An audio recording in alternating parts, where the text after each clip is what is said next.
Afternoon, ladies and gentlemen, and welcome to Oldham Fiscal Court. I'm David Vogel, Judge Executive. Happy to have here today for our meeting on 16th of November 2021. If you're able, please stand for the Pledge of Allegiance. I pledge allegiance to the flag of the United States of America and to the republic for which it stands, one nation under God, indivisible, liberty. I'd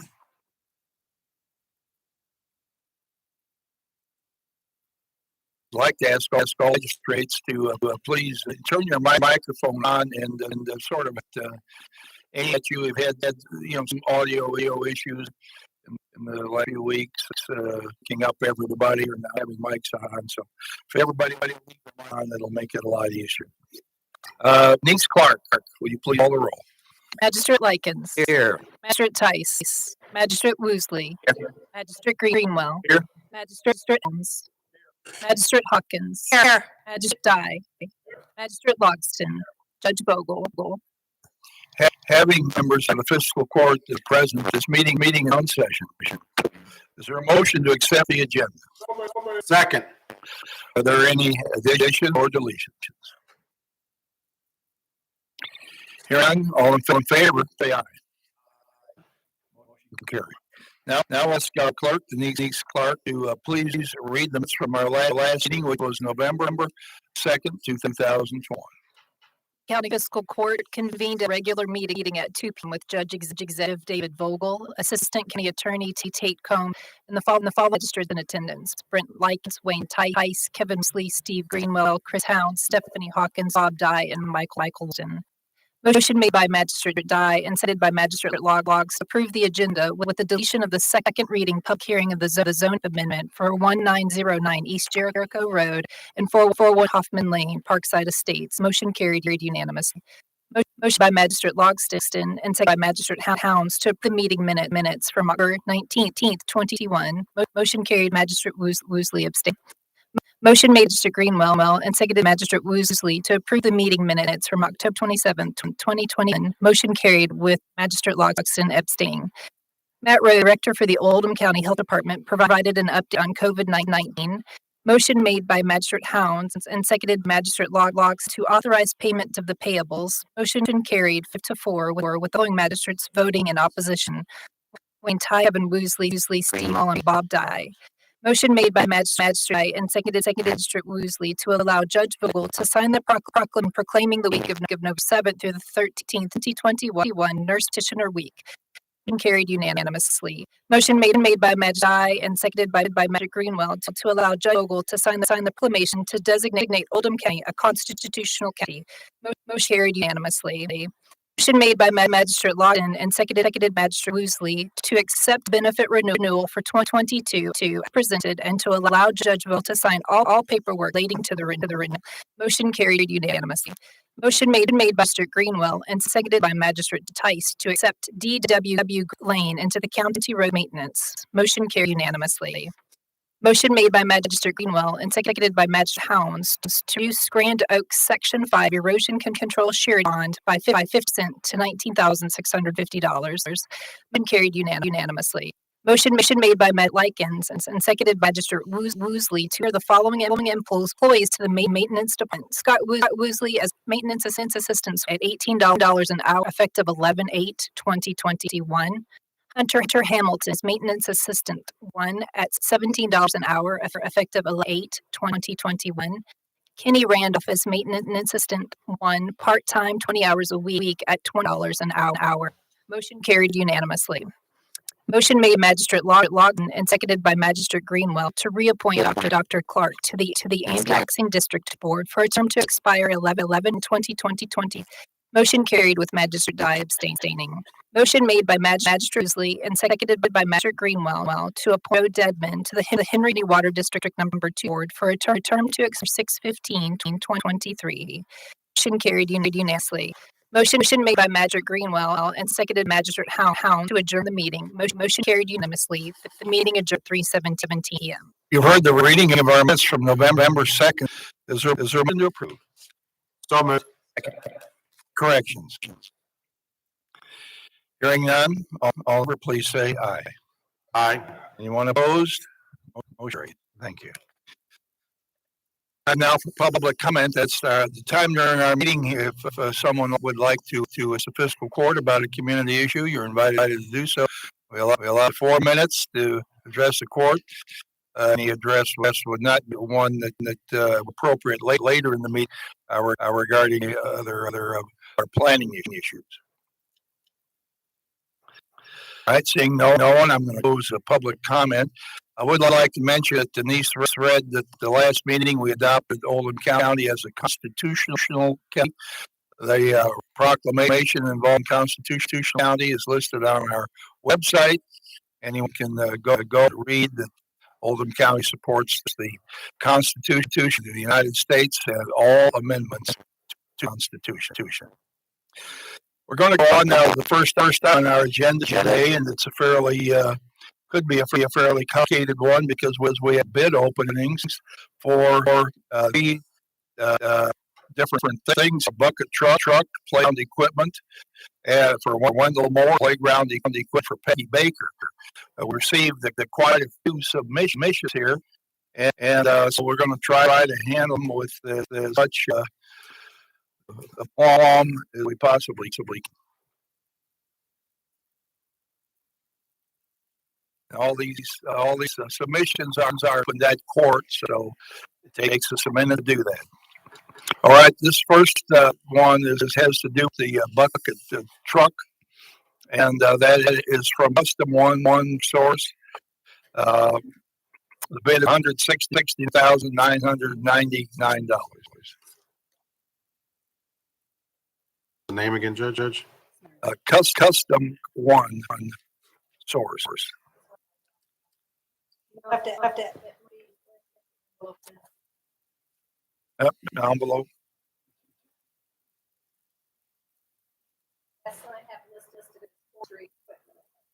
All right, forestry. Count again, please. 160. Excuse me. Back up on the $169,999. Thank you. Next one is utility truck equipment. $162,250.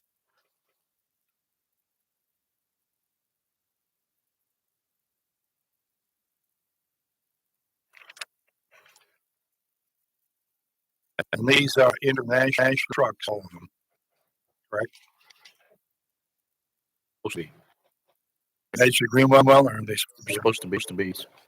right? And heads one is from Alltech Industries of North Carolina. $171,068.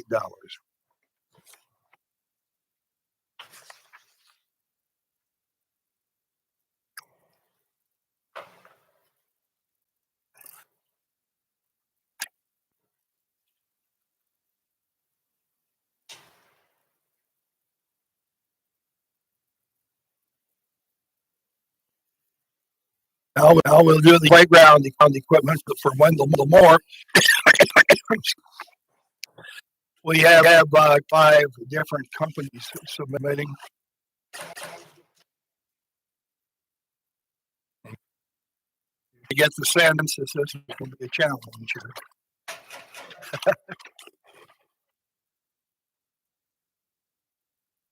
Okay.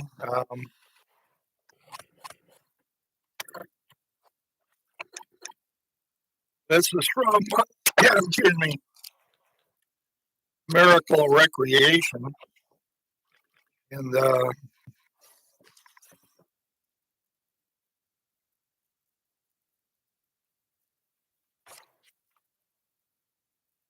$74,957.26.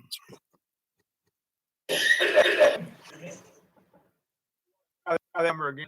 $74,957.26.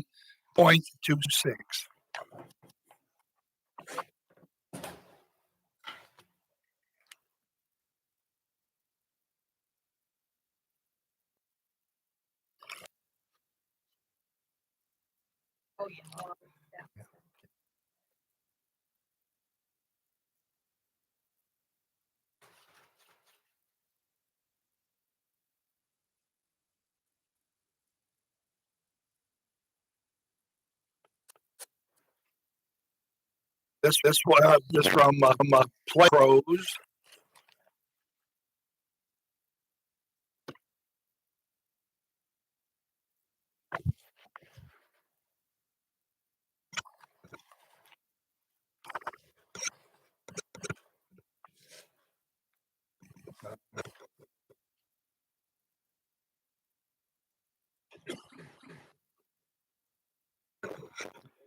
It appears to be $84,670.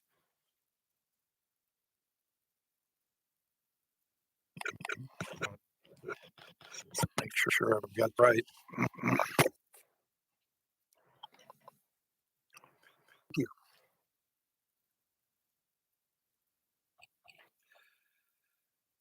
The next bid is from Great Southern Recreation. Two options here. Option one, $156,503.50.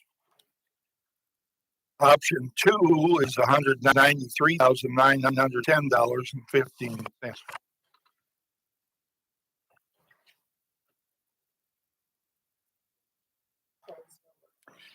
All right, we're gonna revise the pros number.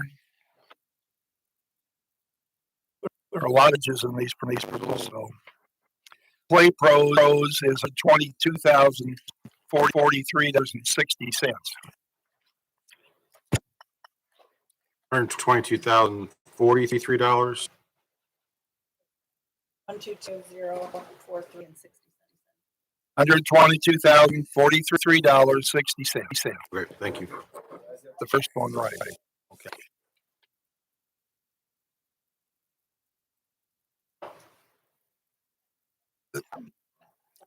This is DW Recreation, Paris, Ohio. $74,650.02.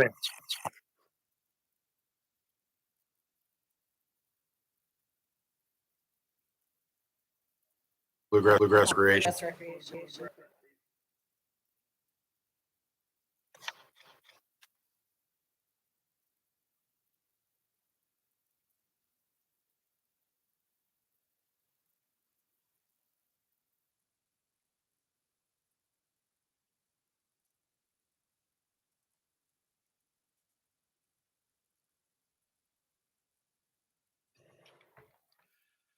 Bluegrass Recreation, $164,720.76.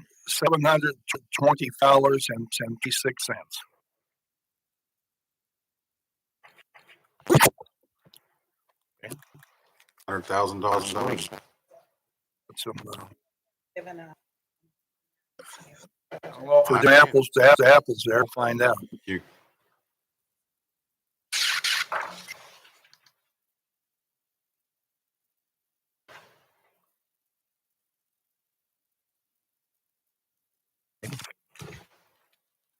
Now we're at Peggy Baker Park, southeast Oldham County.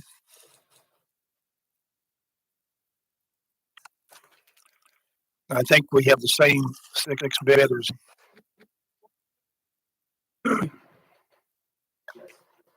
Recreation Insights. Yes.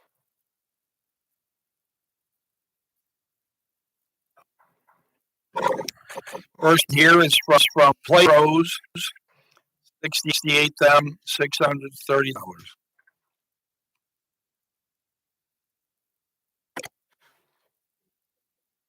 Please do. Okay.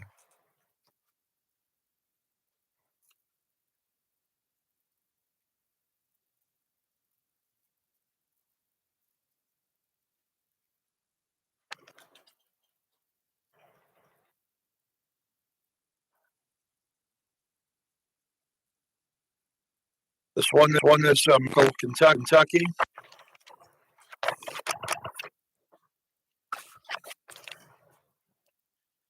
Believe it's $74,431.46.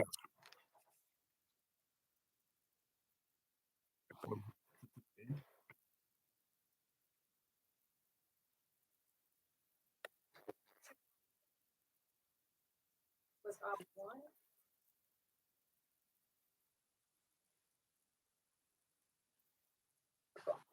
Option one. All right, there were two options with Miracle. This option is $81,935.84.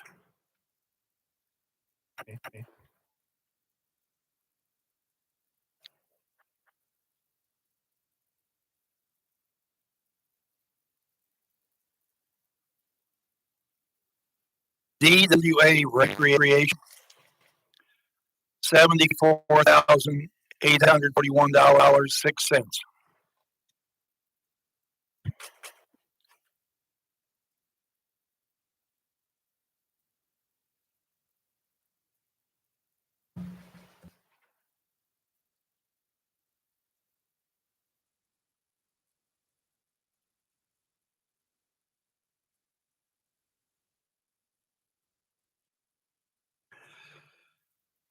Recreational Insights.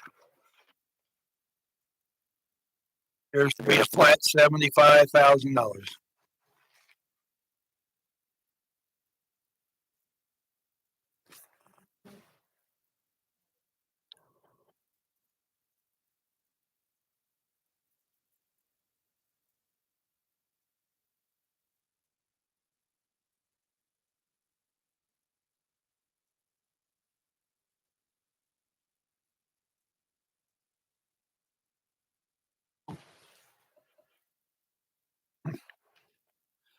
I think Denise is a pretty good workout here today.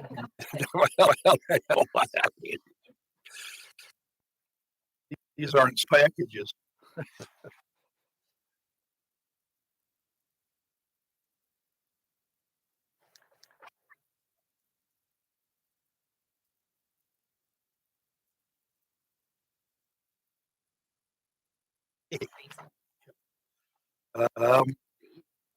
All right. Cop 1, 2, and 3. Okay, they're all the same. All right, there's little text that says it there, or who's from?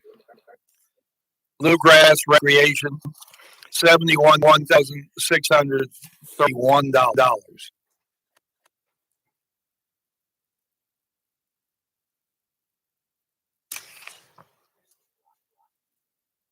Right, we're going to have a second option here from Bluegrass, apparently. And the max. That was option one. Grass. For bluegrass. A couple of people.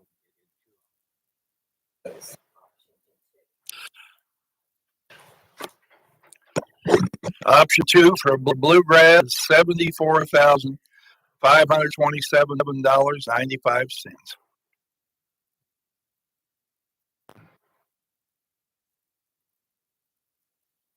That it? This is the last one, right? Great Southern Recreation, just a flat $75,000. It was 775. Great Sun Recreation. Great Southern. Oops. Okay. Oh, and option two.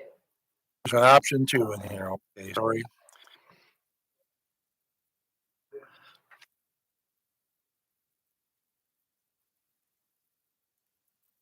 That would be the same price.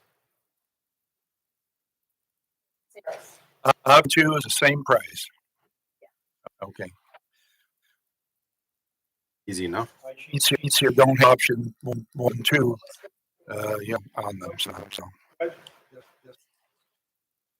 Option two is the same as for which bluegrass? The last one we did Southern. Great Southern. Southern. 2 options, same price. Okay. Or the 74,527.97.90. That was somebody else. That's the second one. Well, that was bluegrass second one. Judge, may I make a comment on the swinging for Wendell Park? Sure. The swinging on for Wendell Park, these bids, which range from 134K down to 74K, is because they weren't given a budget X. Whereas for Peggy Baker Park, they were in a budget max of 7K. So that's why the swing for Wendell Moore. Okay, They were just proposing spaces so much larger. We're just propose propose different things. given the space. One, not the other on the bid patch. Judge, are any of the bidders in the audience for today? Okay. Curious. We thank everyone who took the time to submit bid. Every company, appreciate all of them, and our park committee will review these bids and award the bids. Thank you very much. The next item on the agenda today has to do with paying our bills. Does anybody have any question on the bills that are before you?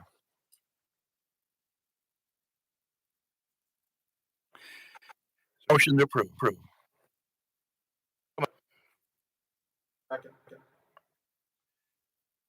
Any questions?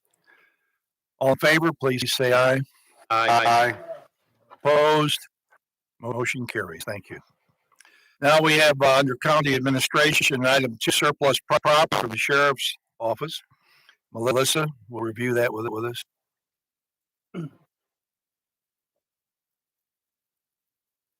I'm asking you to surplus to salvage a 2015 Explorer for the sheriff's office.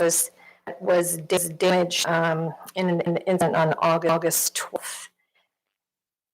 And the approximate insurance payment to us is going to be $14,000. Good, make that motion. Moved and seconded, we surplus the sheriff's vehicle. It was struck by another vehicle. And we were going to get 14, and I guess we'll get additional sell value that someone will pay for it. Correct? Or is it belong to Keiko at this point? Well, that's approximately $15,000. The vehicle. Yes, they took the vehicle. Yes. All right. Any further discussion? All in, please say aye. Aye. Want to oppose? Motion carries. Thank you. Yes, sir. Do we know if this is, obviously this is being replaced? I mean, are they ordering another vehicle, or there's a replacement of this vehicle? Do we know? Don't know, magistrate. Sheriff's Department hasn't requested another vehicle at this point. So, all right. Oh, and there is no other insurance things to get Keiko to get it, and I think it was struck by a person with insurance in a chase. All right. We have budget transfers. End of October, I'm asking you to approve line item transfers budget totaling $56,278.20. Make a motion. Second. Any discussion on that? Hearing none, all in favor, please aye. Anyone opposed? Motion carries. Now we've reached the point of the meeting where we're under community business. It's the second reading and public hearing for a zoning amendment at 1909 East Jericho Road and 419 Hoff Lane, and proposed subdivision known as Parkite. We have a procedure to go through when there's a public hearing. We introduction by staff, and then the applicant is able to make a presentation, and there's questioning by those opposed to the application. When we get to the questioning, in fact, after staff is finished here, I'm going to ask everybody who will have anything to say today, for or against, neighbors, whatever, stand and be sworn in. And you agree to tell the truth, nothing but the truth, and so help you God. So we'll begin with McIntyre from the Planning Commission. outlining the proposed or the fiscal court. Magistrates, my name is Tom McIntyre, Senior Planner, Oldham County Planning Services. For you today, we are doing the second reading and public hearing for the Parkside Estates zoning map amendment. The zoning map amendments are going to be on approximately 67.74 acres. The property is located at 1909 East Jericho Road and 4419 Hoffman Lane and Lynch. The changes from R2 and on R4 to R2A residential. Here we have you can see it's two separate parcels. The pavement, you can see where the existing structures are on the property as they stand today. Here we have the zoning map. You can see where it's split zone R4 and R2. Again, the applicant is requesting to go to R2A. Here with future land use map, this blue is it's a prediction of what the property will be. We predict the property will be a future subdivision back 2019. And that's what it is today, so we're accurate with that. And here's an important image. This is the city limit of LaGrange in blue. Again, the subject property is this big tract here and this big tract. Assume that you all decide to approve zoning map amendment, the applicant will then move forward and annex the property to the city of LaGrange. I just wanted to show that is contiguous. For site history, on October 24th, 1984, is an amendment from R2 to R4 for a nursing facility was recommended referable to the Oldham County Fiscal Court and was duly approved on November 20th, 1994. Secondly, the Oldham County Board of Adjustments and Appeals ruled that the remove and sale of topsoil for property in an agricultural district is not a permissible use. The board's final action of the determination of Oldham County Planning and Zoning Administrator that the removal and sale of topsoil is an industrial use. Here's case history. For the first reading, we did go with, but things that have changed is we sent out mailers again. We did not notice in the Oldham area, but I did read post sign. It had instead of 11:02, which was the original second hearing, the 11:16. So if you drove past the property in a couple of weeks, or a property owner or close to it, you would have been noticed. Again, the first reading was on the 9th of last month. Second reading and public hearing is today, the 16th of November. As shown last meeting, here's the proposed development plan. You can see there's two entrances on Jericho Road. There is no entrance other than pedestrian entrance on the Hoffman Lane for the proposed subdivision. Again, cars or automobiles or vehicles down here only 5 foot of pedestrian path. Again, applicant is requesting a zoning change from R2 to R4, or from R2, R4 to R2A on approximately 67.774 acres. The R2 allows a maximum density of 3.63 dwelling units per acre, with a minimum lot size of 12,000 square feet and minimum lot of 80. R4 allows a maximum units of 16 or maximum density of 16 dwelling units per acre, with a minimum lot size of 6,000 square feet with a minimum width of 50 feet. The applicant is proposing is the R2 allows a maximum density of 5.81 dwelling units per acre with a minimum lot size of 7,500 square feet and a minimum lot width of 50 feet. Density in Parkside Estates is 2.92. Proposal meets the UA development regulations in addition to all other zoning and subdivision regulations. Minimum open space required for R2A is 49,000 square feet, 1.13 acres. And the preliminary includes 9.48 acres of open space. Plan outlines an existing pond of used attention, and the homes will be served by sanitary sewer. The applicant has stated in their justification that the plan provided complies with land use goals and objectives of the comprehensive plan. The property is located in Oldham County at large. However, the applicant intends to enter the city of LaGrange, as mentioned earlier. Lastly, the submitted traffic assessment. No potential problems were identified, therefore no additional analysis is recommended and no mitigation is necessary to maintain roadway capacity as a result of this development. Did read no signs, so you can see 11/16 is the new date here. We were looking down Hoffman Lane, Lakeview. And here we are going up towards Hoffman Lane. There's two. See one here and one here. We were going back towards Hoffman, or up toward Jericho Road on Hoffman Lane. Here are Duncan and Jericho. Look towards LaGrange. We are looking across north at Lesco's Manufacturing. Now looking outside, or going away from City Range on Jericho, Duncan. And we're just going down Jericho. If you are directly across the street where the one of the existing farm roads or access to the property is, you can see here's the drive, here's the view. Again, so I walked across, got a better view. There's 909 East Joe. Again, if you look at the bottom right, here's that existing house is over.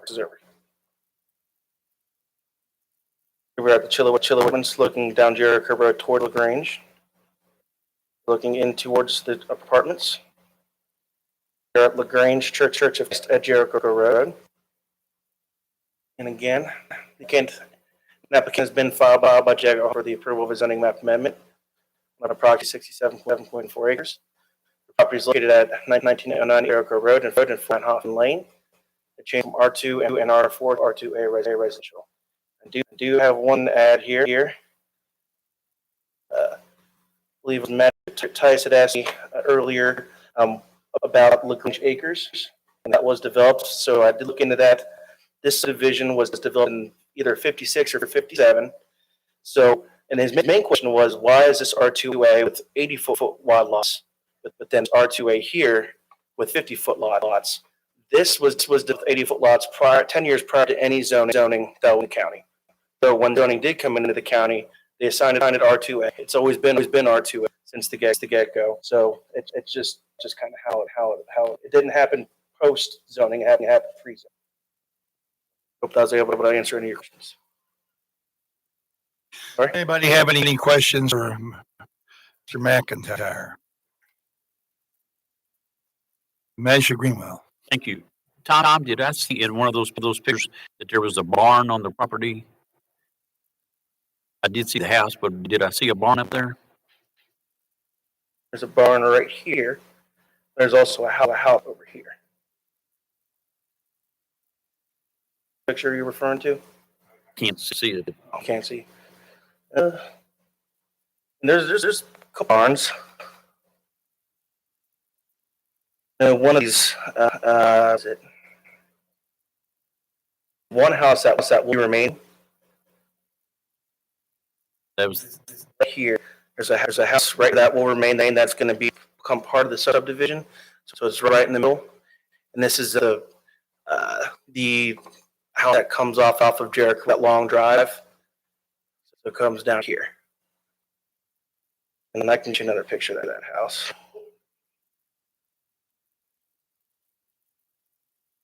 I believe this is the house that will stay. But I'll also ask the applicant to verify. you back up a bit for shots. Oh. A barn or structure. No.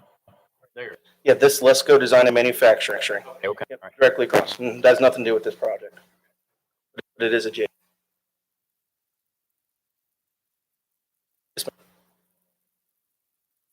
Anything else? Magistrate Evans. The Lesco, that's an I zoning, correct? Yes. If some, The 80-foot size, you said that was in 1956 or 57 when you say pre-zoning, but it was zoned R2A, and I know the small lot size in that adjoining neighborhood, LaGrange Acres, is 0.31. So while it's zoned R2A, it's built to R2 standards. also, one of those may have been, if you look at these, some of these lots have already been consolidated. So like these two lots, this one, and then this one right here, only true lots that never got consolidated since that subdivision. So consolidation would be where they take two lots and put them in one to have a greater lot or bigger property. But and as far as I don't know why that There were no standards. Prior to office coming, no was never a standard for zoning. How did it ever end up being zoned R2A if it was built to standard before there were standards? To an R2 standard. It was just a development period without any type of number associated with it other than the med that they had on the plan. There was no rules or regulation that this office has had because this office was never in existence at that time. And what you're saying now. Okay. Thank you for clarifying that. Not a problem. I have a question for him. I have a question. All right, measure that, Woolley. Mr. McIntyre, can you go back to that picture you just had pulled up here?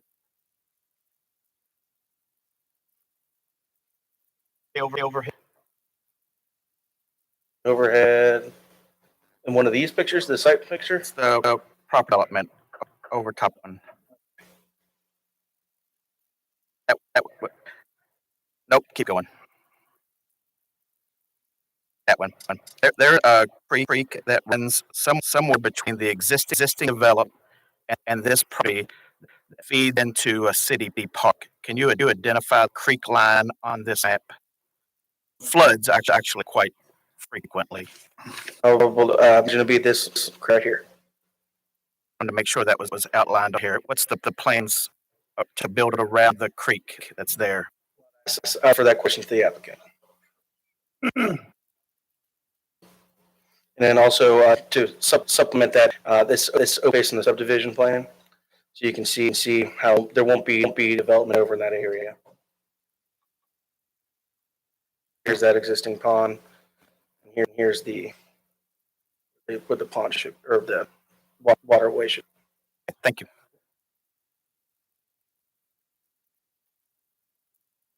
Measure day. Tom,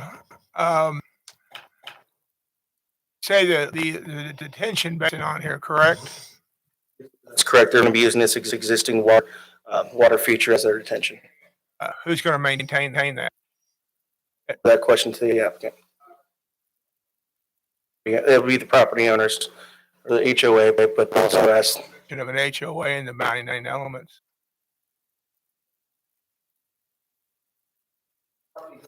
Correctly require them to sign that the HOA is responsible for the open basin for also maintenance of the detention basin. It all happens at record plat.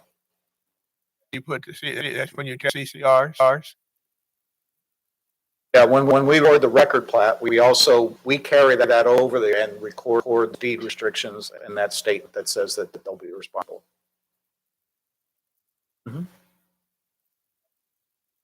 Measure Lawson. Basin. That's a pond, correct? Already there? Correct.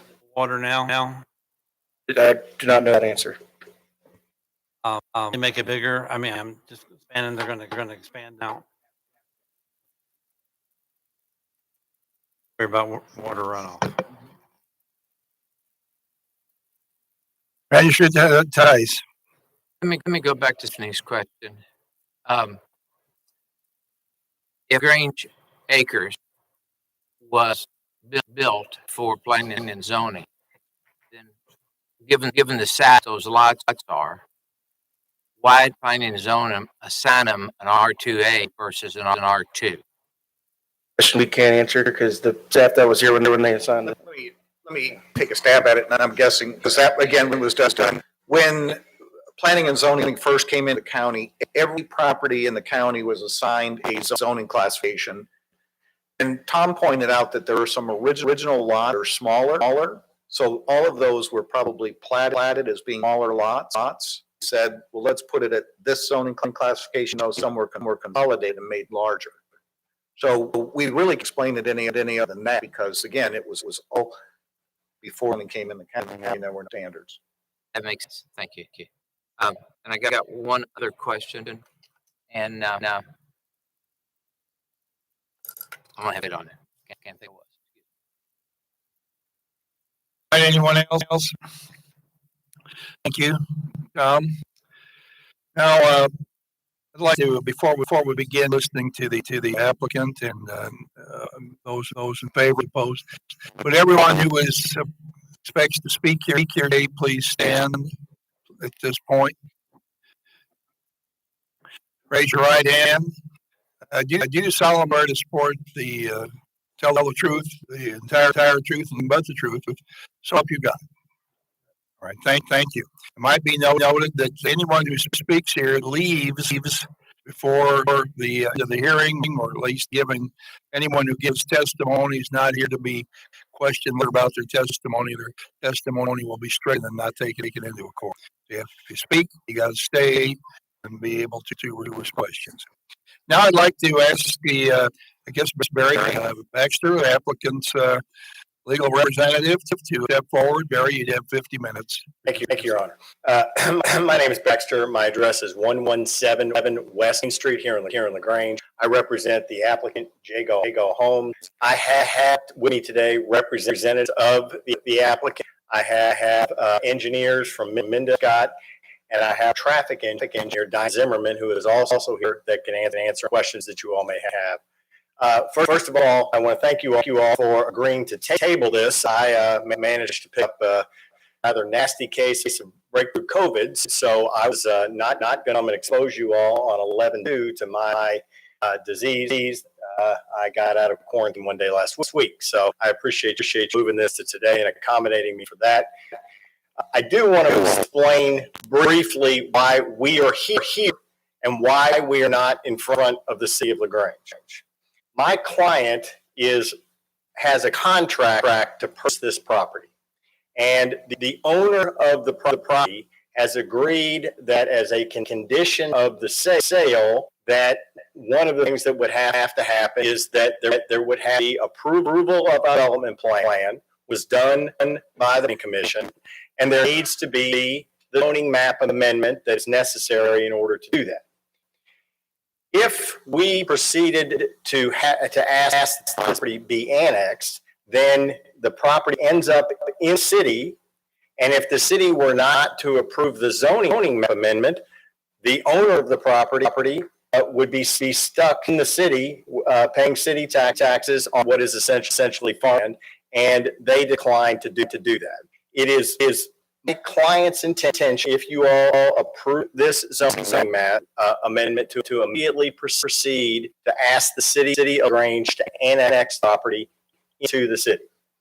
So I know that seems weird, but essentially they don't have any authority to approve this zoning amendment at this point, because the property is part of the city, and once it becomes part of the city, wouldn't have any obligation to de-annex the property if they didn't approve the zoning mapping. So we're in a situation here where kind of describe as a catch-22. So that's why we're proceeding in fashion, asking you all to review this, and then if you all approve the zoning amendment, we will immediately ask the city to annex the property, and the conditions precedent for sale will be met as it relates to the client's purchase of the property. The client would have the authority to ask that annexation proceed. I have with me today David Mendel of Mendel. I'm going to ask him to come forward and give you just a brief overview of the plan. He can answer a question about the detention basin. There's some OPACE that he'll talk about, and he'll just talk generally about our layout. If you, thank you, sir. David Mendel, 5151 Jeff Boulevard, Louisville, Kentucky, 40219. As you can see from the plan, there are two entrances off of the roadway here. There's one here. They come together and circulate. We've tried to use a curve in your layout, so it's not just straight streets. We're attempting to save as many trees as possible. We talked earlier about that area of the stream on our west property line. That is going to be contained in an open space. It's a tremendous amount of open space. In fact, we have more open space than what required. There's some steeper slopes in that area, and we felt like it would be better to not do as much cutting and filling, keep that natural. Also, there's a tremendous amount of trees in that area, and be a good buffer for the existing subdivision to the west, and also to buffer the homeowners that will be buying these homes here. We will have a pump station that will have to be approved. We will meet all the requirements for the patient. We'll have curb and gutters, all underground utilities. And on the detention. We will be in the existing lot that's there, for detention base. We'll be expanding that. And criteria that we will use is that the post-developed flows, that's, once the roads are in, once the driveways, once the houses are built, we will be increasing runoff. Anytime you build a driveway, you build a house, even if it's one house, you do increase the runoff. But criteria will be, we'll submit plans and submit the hydraulics and the different models we have used for the 2, 10, 1,200, and 50-year storms to show that the peak discharges will not be greater than what it is natural in the natural condition. We have increased the depths up against 71, and we've tried to provide a couple of cul-de-sacs, provided a stub street on the east side of that property, not provided a stub street to the west because already developed. We do have larger lots. You first come in, there is an intermittent stream. We've had a consultant look at for Corps of Engineers, whatever winds and intermittent streams we have, and we want to preserve those as much as possible. We will be crossing the stream at 2 locations, but we want to keep all the impacts to a minimum. And if there's any other questions, I'll be glad to answer those.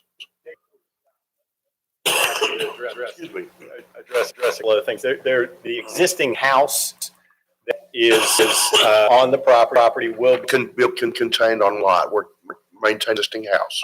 Okay. We had originally drawn this plan when you originally drew it. It's set kind of oddly on that lot, but you've reconfigured. We reconfigured the lot so it looks appropriate for other houses. In fact, we lost a lot, but we'll have it look appropriate. Okay. With the other neighborhood. And then Magistrate Green was asking about barns, and there's a couple of dilapidated barns that will be removed. They will be removed, and the procedures will be for demolition as far as being removed. Okay. And then I know when we were here, or when I was here last month, there is a location down here in this area with looks like all path out the Hoff Lane. There is no vehicular access to Hoff. There will be no vehicular access up, and that strip is too narrow. We will have a walking trail there. We'll have the force band will be that area. But as far as any vehicular access, Hoffman will be that cul-de-sac ends up there just north of Hoffman. Okay, and the one final thing is as I recall, in this area, we got I guess they call them grouped mailboxes.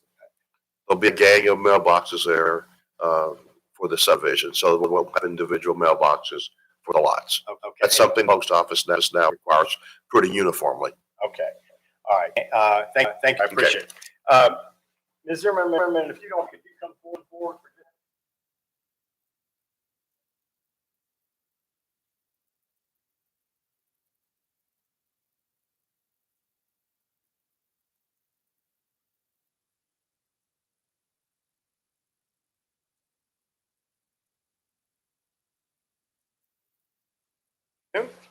Good afternoon. Could you introduce yourself, please? Diane Zimmerman, 12803 High Meadow Pike, Prospect, Kentucky, 40059.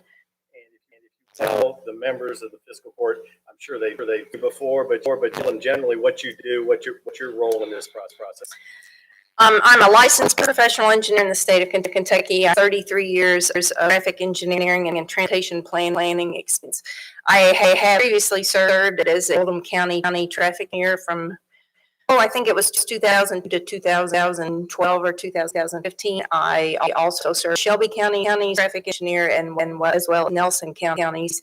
I believe I prepared roughly 250 traffic impact studies at this point. And so my role in a development project is to assess the traffic impacts of a project. Those criteria are laid out by the Kentucky Transportation Council as well as the Oldham County Planning and Engineering staffs. In this case, I was approached in early 2020 and about a different layout for this development that included 255 houses. The development has been reduced to 98. Traffic impact study prepared in February of 2020. The count was made in February the 12th, I believe, of 2020. So that would be pre-pandemic as far as traffic are concerned. And the results of the study are that no improvements are needed as a result of the effect that would be generated by this development. Just for the record, those opinions that you've given today are based on your experience and are within a degree of engineering ability? Yes, those opinions are based on my education and training as an engineer. Ladies and gentlemen, we're glad to answer any questions that you all may have. That's essentially what we have. The one other point I would make is, in one area, yes, we are asking to upzone. So we're going from R2 to R2A, and there's a significant area of this property that we're actually asking to downzone. So we're reducing. And we did a calculation. If we were to put apartments on the R4 zoning, and if we were to use the R2, the impact that could have occurred using the existing zoning was significantly higher than what we are proposing at this point. And I remind you, Tom did some math, and he's got some numbers in there. But in the zones that are there, if it was zoned R2A, could you do a significantly higher number of units? That's what we're actually proposing. Additionally, we're not required to do a little over an acre, I think, of open space, and we've got about 9. So there is an intention here by Jago to do a very nice development that's going to be available to allow people to move the county. The houses that we're talking about, unfortunately, as you all are well aware, the house price in Oldham County has gone significantly. But these houses, compared to some houses that have been built recently that I've seen that are going from 900 to $1 million, is what the cost. These houses we're looking at the 300 to 25, which is what we're talking about for this potential. So again, that's our presentation, Judge, and we're glad to answer any questions that you all may have at the appropriate time.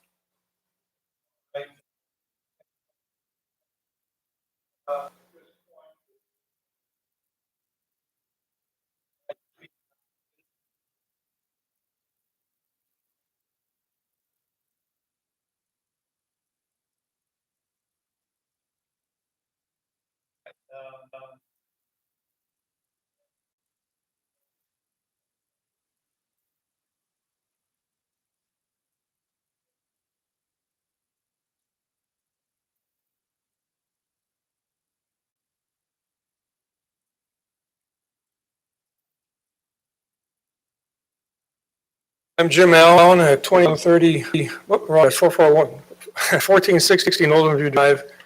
And I wish I hadn't hit that because I wanted to show you on the map. I just had one question. You answered a lot of good questions for me. I appreciate that. And for Tom, particularly with respect to maintaining the same water flow through the division into the creek. Thank you. One of the questions I had was in regards to the HOA and the detention pond HOA, are the plans to make an access road, a detention pond, so the HOA actually has the ability to clean it? We have a situation, for example, over at O'Reilly's detention pond, where the silt gets in there, nobody can get into it, clean it, so it just gets worse and worse. And I would have suggested if there's a way to enable the HOA people actually economically get into detention pond area to clean it, would be a big help.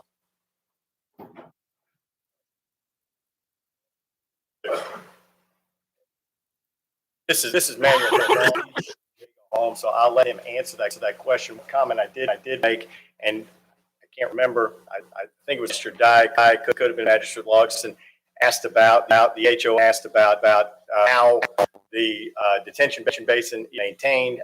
Jim answered this, but there is a stormwater maintenance agreement that is a matter that is required to be filed that we have to sign off on when we put our record plat and our restrictions to record.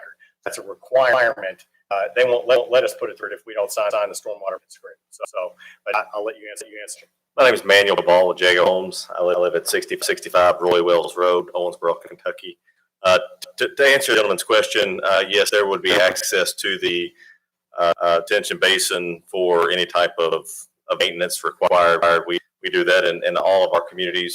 The size of the maintenance easement actually varies some, but in the event that the basin ever needed to be cleaned out, that would be, we would have adequate access to that. So the HOA, we will maintain it in such time that we turn over the HOA to the property owners. At that point in time, that responsibility would fall on the owners. Any other questions of the applicant here? Thank you.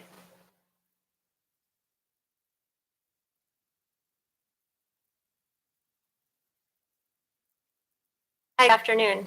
You need my Yes, name, address. okay, Becca Truman, and I'm 9206 Collingwood Road, it's Louisville, 0299.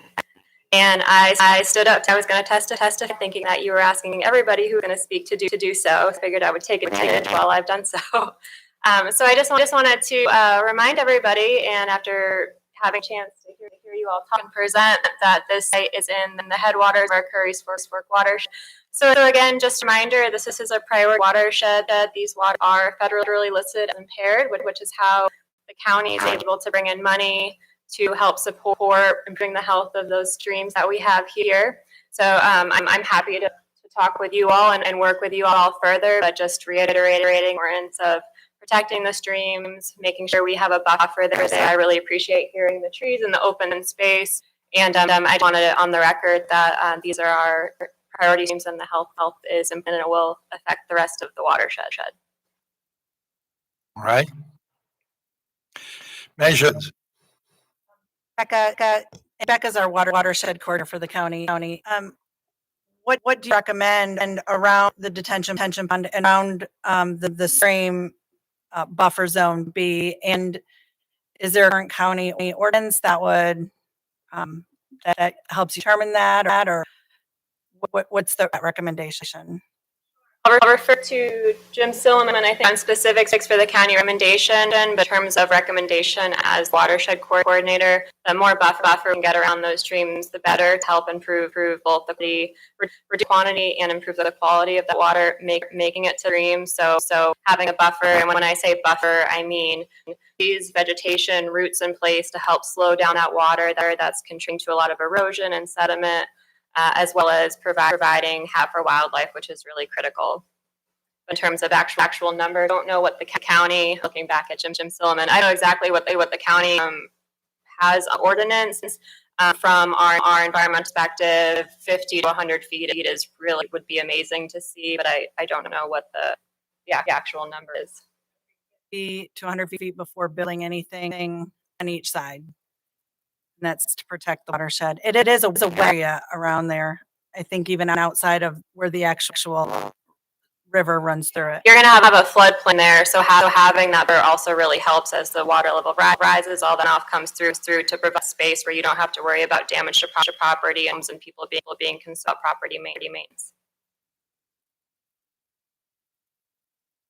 I'll add real quick, she alluded to, as far as the county's order regulations and ordinance we do, and David Mendel references in society, is that the ordinance says that their output, their flow from the site post-construction can't exceed their construction. And when they submit construction plans, they're not to that stage yet, but when they submit construction plans to our office for review for a stormwater quality management and erosion control permit, we will review those regulations as well as they're designed for during construction sedimentation processes, whether it's a temporary bin or other methods to prevent erosion from leaving. So again, this is a lot during the construction plan review, which is a later phase, and we will address it at that time. We'll look, and we already have identified whether they're blue line streams or other features to be aware of. As though there is a buffer. Do you know how much buffer is already planned? I can't see from the plan right now. I don't have that with me.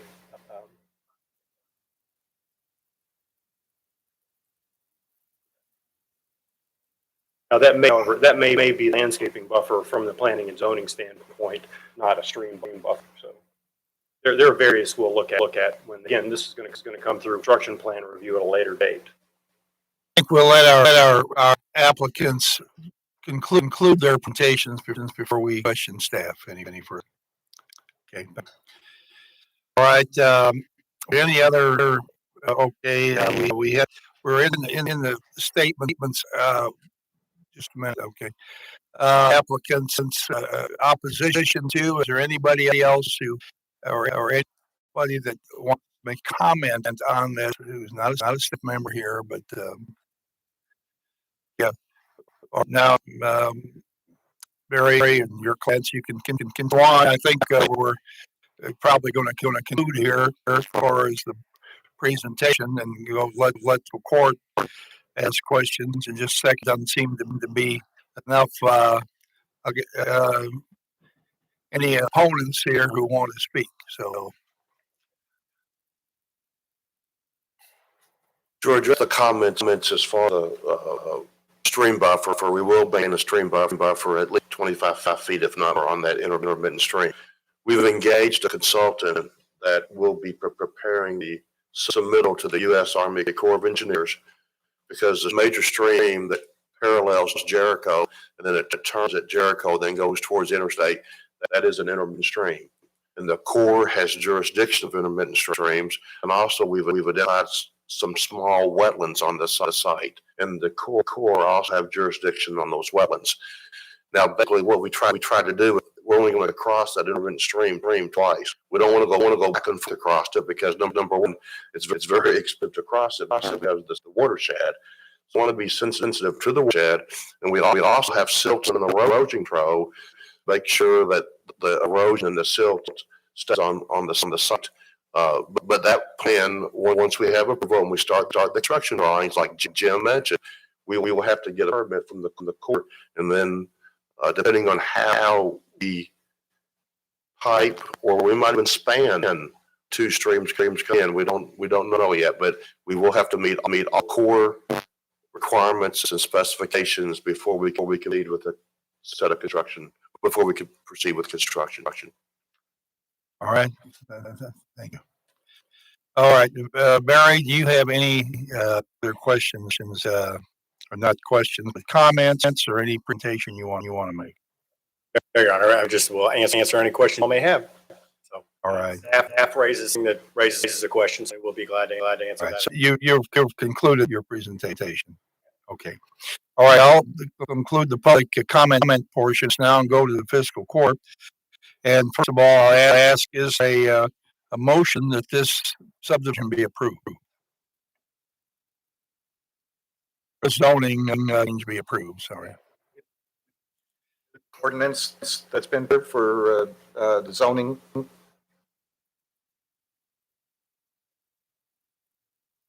And this is just to get it on the floor. It doesn't. Somebody asking somebody to put this on the floor so we can have discussion here among ourselves if we're going to do this or not. Have we been asked our questions before we do the motion? I guess we could. I mean, it doesn't matter. I just. All right, sure. I mean, what's it pleasure court to go forward, ask questions now? All right, let's do that. Magistrate. Robert's rule, have the motion a second, then you have the discussion before the vote. I know it.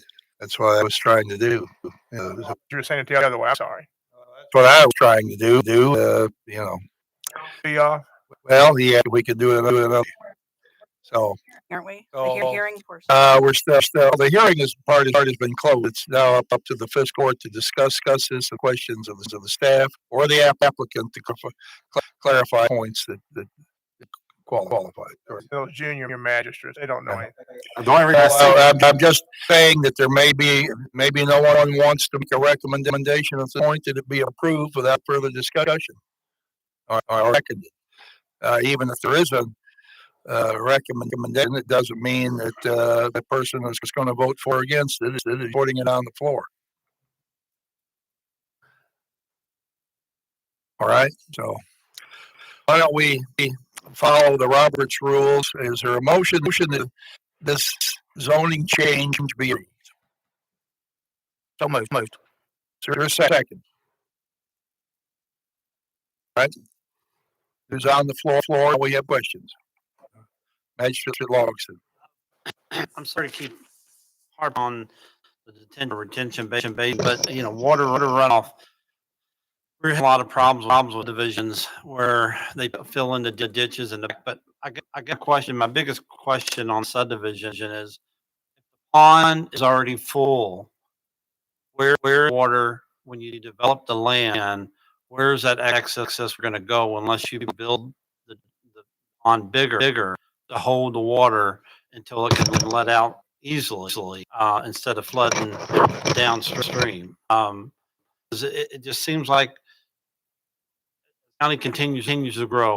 There's just more water coming off of rooftops, off streets, everything else going into the pond.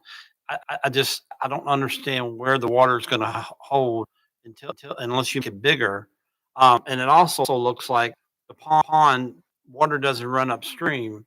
And it looks like the pond is up in this one corner over here. I understand that collecting all the water coming down the side, but the side next to 71, it looks like that water is run right down the ditch line of 71. So I just need some clarification on that. I'm not against the subdivision. I'm just worried about water runoff because we're having major problems now with water problems in Oak County, and don't have enough money to fill them.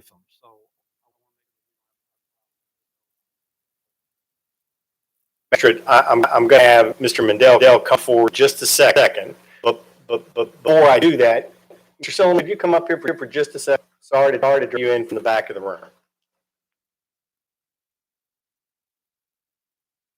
Engineered, and I just want to make sure we're all clear about this. So Mr. Sullivan, before Jago is allowed to turn a spade of dirt on this piece of property, they're going to have to bring you plans, are they not? That's correct. And you're going to review those plans, including the sizing of the detention basin or the retention. I guess it's a retention basin, right? The sizing of the retention and how the water is going to collect it from the property, how it's going to run off the property. And that's before they can do anything at all. And they're going to do their calculations, and you're going to make sure that their calculations are right. We will review and concur with those before they proceed. And then once they get their construction plans approved, before they can do anything, they're going to have to post bonds, right? That's correct. So they're going to have to do erosion control bonds, and they're going to have to do bonds relative to the construction, right? Okay, all right. So all of that's going to be us before we're allowed to create any additional runoff, correct? Right? Okay. So that's what I want to make sure about the process. Mr. Mendel, help me for a second. Mendel, you heard the testimony of Mr. Silliman, correct? So explain what you do in this process in order to get him a set of plans that are comply with Magistrate Logston's concern. Yes. What we'll have to do is detail the watershed and we'll come up with a number for the redevelop the runoff right now for as it exists. And then when we do add the roads and the houses and the driveways, we will have to come up and model that with a higher runoff because we are increasing the runoff. That existing lake will have to be enlarged. There's no doubt about that. And we'll have to seek Jim's approval for that. The other thing is, at outer point where we are crossing the intermittent stream, we'll be adding a little bit of detention just because we're piping that. And then that also have to be submitted to the routing thing. So there'll also be a small detention there, but we can oversize. Sometimes it's impossible to get all the drainage, the detention basin part of the site. That's really the best place for detention. And sometimes from the upper reaches of the watershed, you have to over-design, have to keep more detention to make up for this bypass. So those calculations will be put together, will be given to him, and as Barry said, and Jim's pretty thorough on his review. If it will show that we can meet the criteria, we won't get approved. You're doing a little engineer speak here that I want to make that I'm understanding. When you say in other areas you may have to over design, Are you saying that there would be piping, for example, that's larger to hold runoff? Yes, there'll be piping, will have to piping drainage to the side, to this detention of the existing pond, where normally it bypasses. So, we have to have a little bit of some storm pipe, might have to buck a little bit of grade, but we'll, at the end of the day, at the downstream, down by Hoffman, at the end of the day, we'll have to show Jim that the runoff after development will be the same as it is current. Thank you for that explanation. I mean, water runoff and traffic are the biggest issue people now. I appreciate your explanation and I understand it. Just wanted the public be able to hear that also. So. Magistrate Harold. Part of this, we're talking about the stream earlier. Is property in a floodplain with the stream currently? Yes. Every stream has a floodplain, and this has a floodplain that will keep all the improve all the houses. We'll have to have minimum opening elevations. We'll have opening elevations. The last thing I want to do, and the last thing that Jago wants to do, is just build a house that floods. So as far as being behind the two roads, we set the elevations above the road, even though it's very unlikely. If those roads flood, we've got like a 5,000 storm. But the thing to have positive drainage, you always want the minimum to be above the road, so that the water's over the road before it goes houses.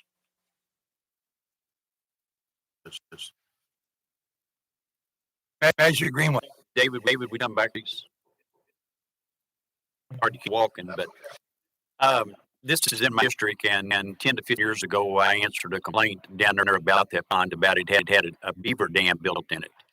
I was of a mind that we should get rid of the beavers, but I had a confrontation with the former mayor that said leave the beavers there.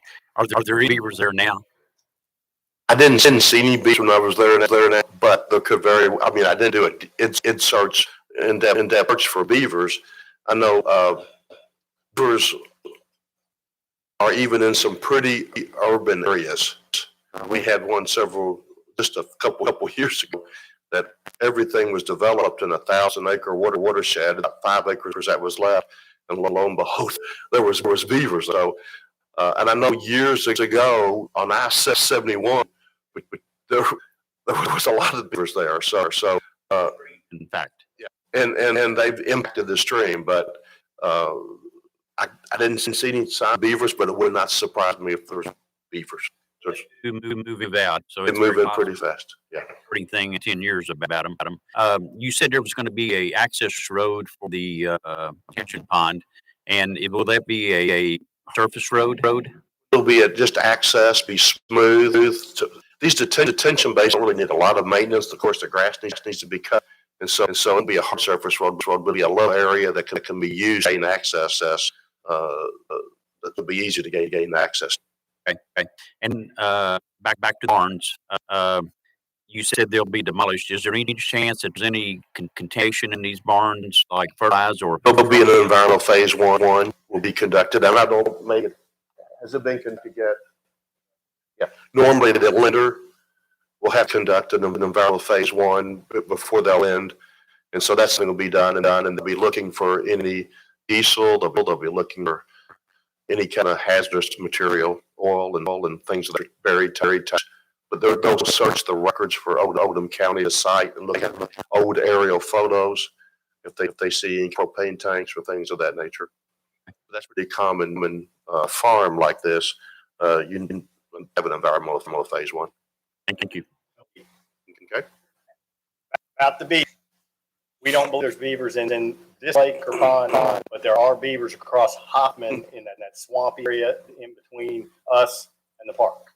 So we know they are close by, but we don't believe we have any beavers. There's actually been discussion about Jago helping the city with the beaver there. So they were there once upon a time. Like I say, they move and they come back and stuff like that. So we think they've moved across the road, but doesn't mean coming back. But we understand. I assume the Magistrate Woosley may be going to pick on Dave, so I didn't want him to go walk. So don't run off of you. Magistrate Woosley. Mr. Master, the roads and development will be built to case standards. So the bus actually will be able to have a bus turnaround if you need to be. Okay. Yes, sir. These are going to be really easy questions.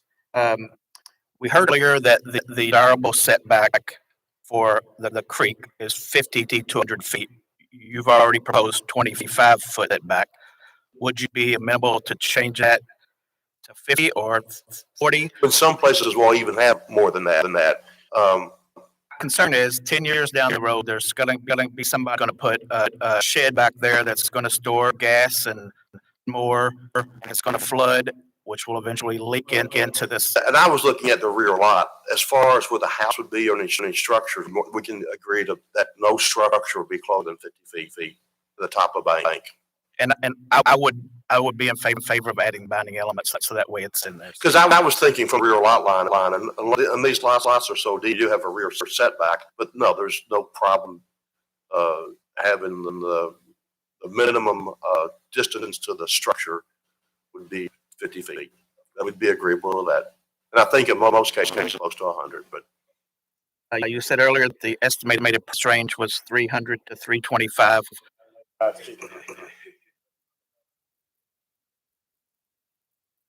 When I started this project, that was the number. We've had a little lumber problem since then, and maybe I'll let them speak. Brent Vorst, 303 Truman A, Louisville, Kentucky, 499.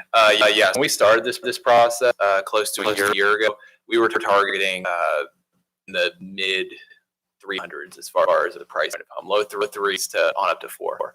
But since then, we all home price have done existing, but also new construction with the lumber prices, the conduit, every aspect of construction has gone up significantly. So we are targeting 375, maybe 400 for the minimum of home price there, and we'll probably be up to 5. I mean, I see Judge Vogel's face. It has gone up. We feel the same. It is significant as far as the price increase that have happened. 375 to 500. 375, 500 it is where we expect to be. And can you tell me the average square footage of the estimated house? Complicated question. So we have a variety of floor plans. The minimum would probably be 1,400, and that's a one-story home. And then on up, our 2-story homes, you can get 3,000. So I'd say the average would be around 2,000 square foot. That's just the 2,300 square foot level would be the goal. But there's going to be some pretty wide variation in there. Brick mix. It'll be a mixture of elements. There will be brick. There'll be vinyl. There'll be it depends. And how many building permits are you going to try to get here? We have already started the approval process. We part of the development plan. The school district restricts the number of building permits. And correct me if I'm wrong, but I believe the number is 29 permits per year is what we're allowed to pull based on the date of the record plat. I believe is the initial date. 29 is the number. Several pieces of this property back to the interstate. Are you going to put any kind of barrier between the property and the interstate other than the existing chain link fence that the state through there? So we intentionally made those lots significantly deeper than the other lots. You'll notice that they are significantly deeper. And as far as buffering, we're going to look at the issue you run into is that those lots fall off quite a way down towards 71. And so if you were to do, and you'd have to do a 30-foot tall fence, so you would see 71. You know what I mean? Or not about necessarily seeing 71. It's just protecting small kids from crossing over a chain link fence and getting out on the interstate. And yeah, we're cognizant of that. We don't, as far as I know, have any current plans. But yeah, that is we may do a structure or something like that. I don't know yet. Last 12. The traffic that was completed at the current city limit has the speed limit at 30, 35, but then it stops at city limits. Are you planning on keeping the speed limit? You estimate that the speed limit would go further out Jericho Road? I'm gonna defer to Ms. Zimmerman on that. I'm looking at her back there. And beyond that, obviously, we don't have any control. I mean, that's set by KTC once you the city. But the city or the county could ask them to let speed limit. This came up, and I apologize. This came up when we were at the planning commission and you looked at a sure, I think you found a Google Earth picture that showed something about it. Right, you are correct, the speed limit is there. This transportation cabinet only is the only entity who is allowed to change this limit on the state road. Their criteria is they're the average speed of the 85th percentile of the traveling public, or when a number of structures within 500 of the road. So it's possible that once the first houses are constructed, it would meet their criteria to consider lowering the speed limit, but it will not the houses have to come first. So once there has several houses built, the city or county go back to the state to lower the speed limit. Yeah, yes. Thank you, Judge. I have Diane, Judge, can I use up there? Go ahead, Wayne. Has there been a study done? A train is going through LaGrange, the back on Jericho Road at 7 o'clock in the morning? Is that not an important possibility? It is an important possibility. We're just not going to worry about that. It was not within the scope of what I was asked to evaluate. Advertise. The first question, and Jim might be able to answer it easier than these gentlemen. The R4 was R4 because of a proposed nursing home. Is that what, Tom? Or Correct. It was for proposed nurse that was never constructed. all right, it's a property already R2 for the nursing. And the reason I bring that up, we have zoning that says plan specific or site specific. I can't remember exactly what it is, but to change the zoning, it has to be tied to a future development plan, and you can't have anything else unless you can't use another R4 unless you go back to something else. Well, if you're talking about plan certain, that plan has expired and it were built. So you, in consideration of this map require got basically a blank slate. And because the planning commission recommended that you consider bringing their zoning amendment, and they also reviewed and approved the subdivision plan, that would be essentially your plan certain. If you choose to change the zoning on this property, it would also have to have land come forward with. Well, you've seen the plan, then that the planning commission reviewed and approved, yes. And that's it. Correct. Got it. Yeah. If you and everything else is R2, so just theoretically, I'm going to guess that the R4 was R2 in the beginning. Yes, it was. Mm-hmm. How many lots are y'all planning on having this proposal now? On 98. If it's under R2, how many do you get? Now, No, if the whole. talking about R2 today, how does that affect you in your development from an R2A R2? And I'm kind of looking.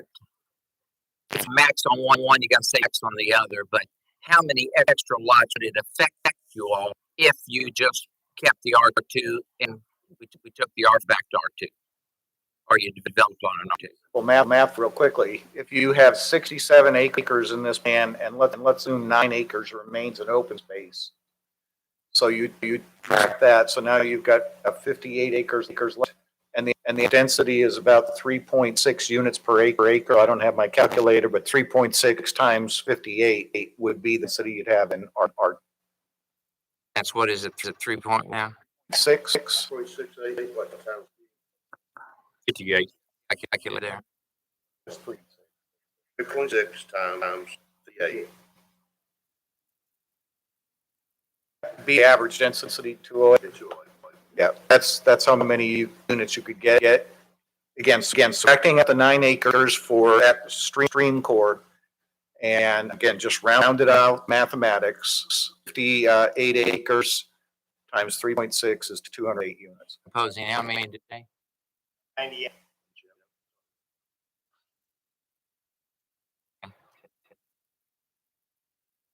All right. And Jim, I got to ask you this one. I think this one is. I know in the county that you have division regulations that control what develops. When you're in the city, do you still have subdivision restriction, or does the city manage all of those variances and restrictions, covenants and restrictions? What I'm trying to say. First of all, the subdivision regulations apply to the entire county, whether in a city or not. We use the same subdivision regulations. Each subdivision has its own deed restrictions, if that's what you're talking about. Those are separate from our regulatory environment. In the city, would that deed still Yes. be intact? Okay. Maybe because the city was in your layer that you wouldn't follow subdivisions because the city protects you. That's what I was asking. Actually, it's all the same, correct. Okay. Just so you know, the Joint Planning Commission is represented by Oldham County Fiscal Court, the city of Crestwood, and put in P Valley. And so again, and everything across all of Oldham County is regulated by our subdivisions requirements. And of course, you can go forward with this. It has to be annexed into the city because you got to have sanitary sewers. Well, that's the reason they have annexation. If we pass it here, then John's going to get it next, or the city of LaGrange will. I don't want to mislead you on the point, okay? The city has an ordinance that there are different tap fees if you're in the city or outside. The city will serve development whether the city agrees to access or not. It's just it costs a different number if you are not within the incorporated city limit than it does if you aren't. The city's already agreed to manage it. It's just for you. Just got a question about what our tap fee costs are, and obviously if we have city services, then we get billed for city services through the city. If not city services, there's still going to be city services, and we get billed for them. But we have different fees, a different fee schedule, different tap fees. They're higher. Thanks. Measure Woosley. Urban. What's any current bindments that the planning commission for this? Yes, then those binding elements are not on the zoning map, but they're on the subdivision plan, and I can read them to you if you want me to. Right there in your packet. Hang on just a second.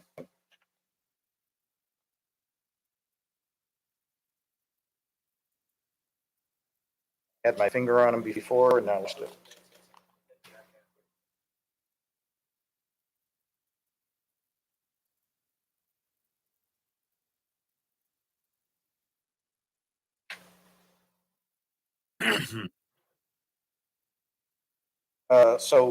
The planning commission voted to approve the preliminary subdivision plan and included 6 main elements. The first is that the approved plan shall only apply to the plan at their August in public hearing. Second is there shall be no further subdivision of any lot and greater number of lots reviewed by the Oldham County Planning Commission. The third, the preliminary development plan must comply with all established state and county ordinances and requirements at the time of the approval, and no record per plat will be approved until all standards satisfied. The fourth is that the cumulative phasing plan will limit the number of building permits to 29 per year, beginning with the first record plat. The fifth is that the applicant shall construct a sidewalk from Duncan Avenue to the subject property along Jericho Road. The little piece of sidewalk that wouldn't have connected, but we're required to finish it all the way to Duncan Avenue. And the sixth was that trains shall be constructed if required by Kentucky Transportation. And they did not require any. I'll have Jim because it goes that Mr. Greenwell asked Ms. Zimmerman about the scoping of traffic study. And the study, when it gets scoped, she have some obligation to confer with staff about what she's going to look at? Well, we typically do, yes. In other words, we talk about what is the boundaries of the study. So if there's an intersection nearby that's critical, we did not scope putting the train traffic into that scope. It's hard to predict what it is, whether we all know that they come 30 or so a day. So not scoped with train traffic. And when the study gets submitted, does anyone on behalf of staff or the county review the study to make sure she's done what she should have done? Yes, county engineer Sullivan does, myself, and usually the case manager review.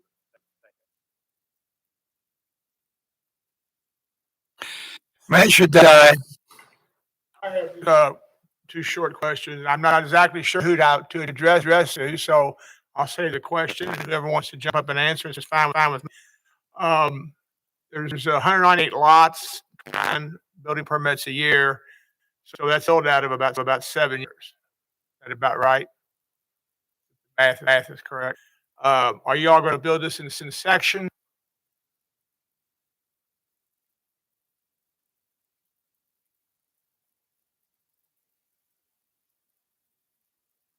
Answer your question, yes, we're going to build it in sections. The first section would be the initial. I don't really need to know what. Sure. To answer your question, yeah, initial Sections. So to be determined, the first section we plan on doing, I believe, 59 lots. I mean, part of it is a cost calculation. If you put in all 190 only, so sections. Not the only way. What I'm concerned with here is when you do it in section, you have to put down a road bond and a drainage bond. Okay. And what some of us here were got hemmed up years ago when when the market went soured out, and we got some subdivisions that were under warrant. Not saying that this would happen to you, but I'm curious that this would be from Mr. Urban or Mr. Silliman. Have you all factored in these into your bonding amounts where we're going to be protected long term? Otherwise, we're not talking about $100 asphalt in 6 years. It's going to be $1,000 asphalt. And the actual bonding won't come about until construction plans are submitted or record platting for road bond. But yes, we try and for a period of 6 years, the asphalt won't fluctuate that significantly. However, there is either a 30 or 50% contingency built into the bond to account for that. So, in that in the ordinance, correct. So, we're going to build this about sections. And pretty big nut to crack if you had 198 homes that have to pull that roadway in and with all the bonding. That's what I was concerned with. That's what I got. Thank you. Well, To the gentleman, Jago, are you familiar with the Cherrywood Glen division on Highway 53 by the Cherry House, where I'm talking about? Are your houses going to look like houses, or are they going to be different, or?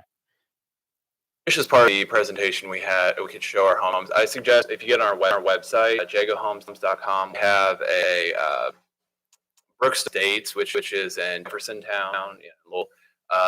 It's craftsman style homes, mixture of element. You can look at. Suggest look at those. To answer your question, our homes look really good, and I suggest you look at those. And they'll be different from those homes in there. And in fairness, you're sort of saying as it relates to the subdivision he's asking about, you don't know. Yeah. You're familiar with it, but you haven't been out there. So I'm not an expert on there. But I understand your concern as far as pricing, as far as the exterior of the home. Just a suggestion to give what we've done. We've been very successful. Your home, will any of these homes have basements? There'll be some basements, yeah. That's to be determined. Usually with a lot of homes with a lot of fall to them, we'll have basement. That's just more of a calculation based on dirt requirement and grading requirements. Walkout homes. Well, yeah. Probably along that stream area. Those would probably be basements. And then one other question, 9 permits, your 7-year build out, what effect will this have on the school, in terms of, more students in the school? In fact, is to correct me if I'm wrong, the limiting to 29 permits a year, they have calculates that I can't testify to, but that's the idea is that there's a certain amount of capacity within the school district, and they don't want it to, demand was more. They don't want to, on the school system. So that's why they face it. I just wondered if there had been a calculation of the overall impact on the schools after it's completed. All kids will be funneled, I think, to the most crowded high school in the county. And 13%, Oldham High School. Okay. That question, should I as you're probably aware, that's a calculation.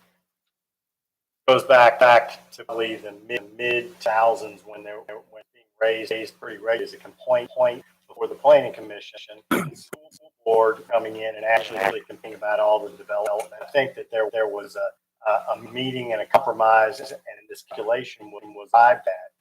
And so every time that a subdivision comes in, or an apartment complex or whatever, there's a calculation done, and Mr. Williams from the school board comes and presents that.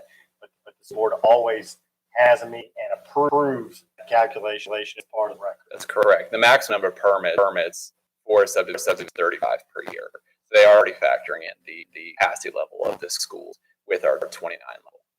Okay. And thankfully, staff is smarter than I remembered that my presentation from August here. These are pictures that we presented to the planning commission of the that Jay builds and that will be in the. I think this goes back to the earlier question about the 1 story, 2 story square footage and exterior elements. But we'll just run through. Not sure how many we have. There will be some 3-car garages. That'll be an option for the homes. I mean, we're not going to require a homeowner, but they decide to do a 3-car. Then many home sites will have adequate width to that. These are farmhouse style. This is the craftsman style that I was speaking, where it's a mixture of, you do have seating, but you have brick, stone, and it's a variety of elements. That's all of them. Okay. That ain't my question. Thank you. Okay, Mr. Woosley. I had the original motion to amend my motion to read that we approve. I think we're finished with the question yet. Anybody else have a question? Any? Sorry, go ahead.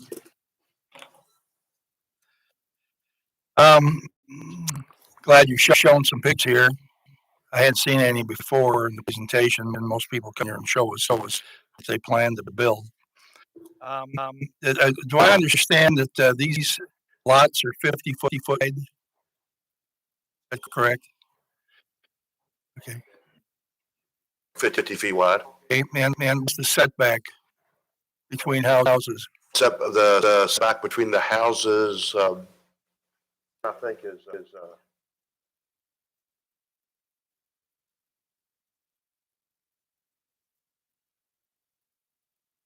How much? 7 feet. Well, that's the size, 14 feet between houses. 14 feet. So That's the standard. Okay, that's our absolute minimum setback. Is that correct? All right. Mr. Silliman, you happen to have tape measure with you? Could you come out and show us what feet is, please? Or can you do 2025? And we can. Okay. Let's 20 feet is. Would that be in this chair there? That, 23.7. okay. All right. So You want to hold 25? with the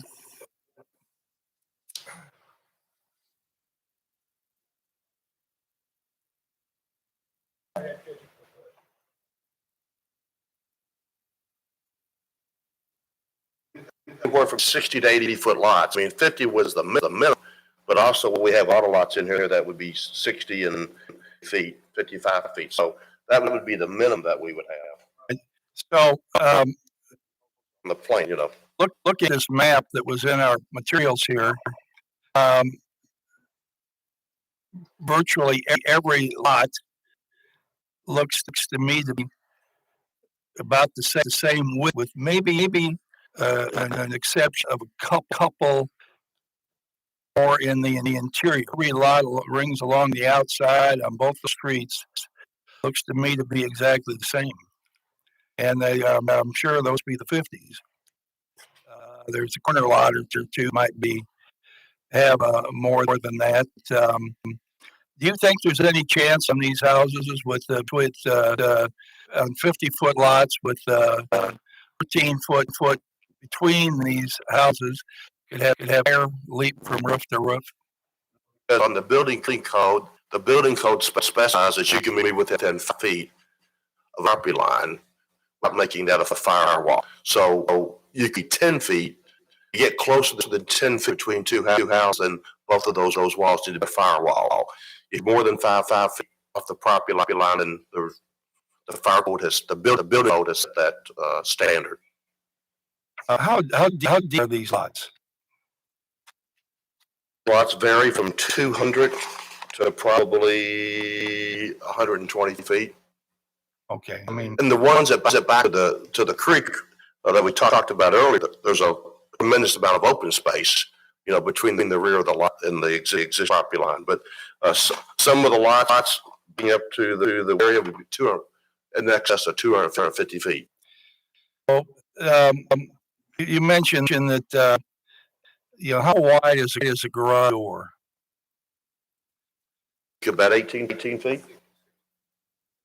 16 feet. So you mentioned that some lots could be 80 feet wide. If you had a 3-car garage on an 80-foot wide lot, you'd have 50 feet of garage space, wouldn't you? 16-foot 2-car garage. The 16-foot door is for a 2-car garage. 32 feet, 50 lot. I mean, they couldn't fit on that. It'd be very few. The third garage would probably be more like a 10 to 12 foot wide door. You would not need a 16-foot garage door for 1-car garage. An extra door or something like that. And since we do larger lots, when the buyer comes in and is looking at different types of lot, Joe does have a selection of house plans, and not all lots will be able to have a 3-car garage. And then some lots get larger as you go back. So you could push the building limit. Building limit could be pushed back another 10 or 20 feet if you did a little bit more width to fit a particular house style. Okay. You mentioned these houses were already crowding $375,000 to $100,000. This was described affordable. Those strike me as unaffordable for most people. So why even get in? I agree with you. I looked it up recently. According to the Greater Louisville Association of Realtors, the median existing home price in Oldham County is $425,000 year to date for sale of a home. So our home starting price would below the existing price of the home. And I want to emphasize that it's a reflection of inflation and cost in the economy. It's not anything else besides. It is, every day. I mean, in the news, the lumber has come down some. It started to rise again. So there's that cost, and would make the news are the plumber, right? Plumbers are not only their input costs like the piping and all that kind of thing, but the wages. Everybody is seeing wage increases. I drove by White Castle this morning, and they're starting at $15 an hour. They actually, Domino's near my house has a $500 sign-on bonus. So you think about the wages at the, that's the lower end, but the more moderate end of the spectrum, and they are increasing very much. And we are the first, as a home builder, the first to feel the increases. And I hear you. If I would really love to be in the low 300s in here, as far as pricing, but as far as all of our input costs, everything, and it's still in a state of this is where the prices appear to be, and they're probably going to continue to rise from here. And it's a reflection of costs into the construction process. As simple as that. It could be lower. We surely would be. It is just a function of everything that's happened in the economy right now. I believe, did you say, what was the average size square foot of these houses? 2-story, you're 2,300. If you're 1-story, you're probably 1,500. It just depends on and then from there it comes down to the question of if you're how many 1-stories versus 2-stories, and we let customers determine what they want to build. But I mean, of these lots shown on here, how many you certainly have an idea of maybe how many 1-stories, how many stories you'd build based on the width and size of the lot you'd have? It varies. I'm oftentimes shocked. We're oftentimes, it's one of those things where the market will determine. Usually it is slightly more 2 stories. Sometimes 2/3 2-story, where 1-story is what we've been seeing recently. But we haven't built in Oldham County a number of years, and so the market will determine. People will determine what they can afford and what they want, and so that's what we'll. Who builds these houses? When do you have Jago employees, or do you use local contractors? So we have 2 superintendents here in town. So there's Tony Angel, who worked for Jago Homes for 23 years, and here in Louisville. He lives over in Pleasureville. And there's Jason Dunaway. He actually lives on Dunaway Lane here in Oldham County. And so those are 2 superintendents, and Jason's been with Jago for I think 18 years now. And so they oversee the construction process, and then from there we do have subcontractors who construct the homes, whether it's framers or plumbers, and we use you're not coming in with maybe your own people to build these houses in we have local 4 months. building homes in Louisville for 23 years now, so we have an established subcontractor base, people we know that will do good work, and they're based some of them most of them in county, but around. You describe yourself as a builder. What does that mean? Well, somebody comes in and puts up a lot of houses, and pardon? Or a Dominion. In other words, you see where I'm going here. We've had some experience with a lot of houses going up fast, multiple. This honestly strikes me as very claustrophobic. I'm just honest with you. I wouldn't want to let me be frank about it because it's too tight. And I think that once it's up forever, and you can't place that. Once it's up, it's going to be gone. But we're going to be living with it right here in this community. And so I understand, and I'm sympathetic about the cost fact issue on houses right now. Okay, I understand that, but I'm uncomfortable. I don't think we could get any more. I guess somebody said we could get a few more houses squeeze in here for living quarters, but it's tight. 1,300 square feet. I think that's an apartment. That's not much more than some apartments that I've been. So, what size are the? What would you say, German? What size would you say the apartment we're getting built in county? The size of those apartments? More like 800 to 1,000. And just for reference, we live in a single family house that's 1,500 square feet. I have 3 bedrooms, 2 full baths, and a 2-car garage. So it is a good size. I know where he lives, and it was nicely done. Okay, I like where you live. I think it looks good, and I would like to think that what you're going to do here will look as good. Okay, but there are some around that we don't feel region. I won't exactly where, but are not as good. And we're hearing complaints from people that live in them that they're unsatisfied after they bought. And many people will buy to build equity, but then after they get in, they sort of wake up and say, well, I don't like this, I don't like that. They complain to us, and we don't want that. We want high quality, even space can be high quality. I won't say it can't be high quality, but it can't be quality. You're saying, Judge. Jago Homes is a third generation home builder. We are based out of Owensboro, which is out of town, but I think I've emphasized there that Owensboro's population is Davis County is about 80,000 people. So it is a very, very small town. So similar to places we build, they are very small towns. So if you had name with one customer, it's just not one customer. Their whole family dynamic, right? The whole family won't review. So we understand that, and from there, you can't be successful for 3 generations unless you do a good job year in, year out, day in, day out, and then continue to do that in every community, everywhere you go. It just doesn't work as a business model. And we built in Oldham County years ago before the recession, and those homes did very well. I don't have information to present, but what subdivision? It was Majestic Woods. Subdivision, and I did the numbers. There's home price appreciation in there, and I don't have it in front of me to bring but it has been significant.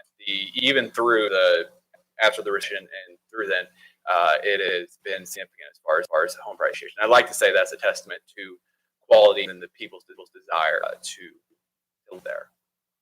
Do you have any plans for any trees in here? We, as part of the plan, we'll.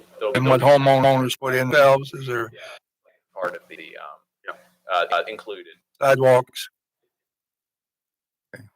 One thing on the trees, we want to save as many trees as possible. Number one, it costs a lot of money to take the trees down. Number two, those big trees do create good buffer areas between lot and between neighbors. So we will be looking at that in our design to minimize cuts and miss the fields for the overall grading. The other thing, I've been working for 23 years since I've been in Louisville, and the question about quality as far as the detention bay, keeping the maintenance, also the recession. The question was about the recession several years ago. Jago made it through the recession, and with even the superintendents they have made it through the recession, and we know a lot of local builders and other builders did not make it through the recession. I mean, it was a depression in the home building real estate business, but they've weathered those storms. Also, Brent did mention that, but they're also down Bowling Green and other so our good company sponsored on community. Okay, thank you. Magistrate Hawkins. The pictures that you guys showed a little while ago that one of them was blue with all the same material. What material was that? I'd have to defer to. We'll pull that up. That is a board and batten siding. Magistrate. The lead. This. I can answer this because I actually handle my home. There are a couple of different ways to achieve this. There's a smart siding product, which is a wood type product, and this product here, I think that's shown is actually a hard ink vinyl. So it is actually a vinyl product that is a product that has, I believe it's 3/4 of an inch of style on the back of it. It is product, and I only know this because I live in one, but it carries a lifetime warranty on it as well. I'm asking because in some of the places around the county where there is a majority of vinyl siding, I don't know how to say this, but so maybe just won't. I don't think we're going for a whole bunch of vinyl sided houses, right? Okay, so. And what I'm unclear on whether we've made this decision within our company yet or not. In some communities, we actually come through and we do pallets, whether it be multiple materials, whether it be vinyl, stone, brick, whatever it may be, these color palettes, and we don't allow two that look alike one another. So we actually come through and we determine in some communities, okay, if you want this color, you have to live on one of these home site. So you don't it kind of takes away the pick of the home site, but what it does do is it breaks up the streetscape. If you look in Brookstone Estates, which is the community that Brent had mentioned earlier, we did not do that. However, our customers clearly chose very well because the streetscape looks very nice, and there really aren't homes that look alike throughout the community. I'll be willing to have a color palette as part of you go to build as an option.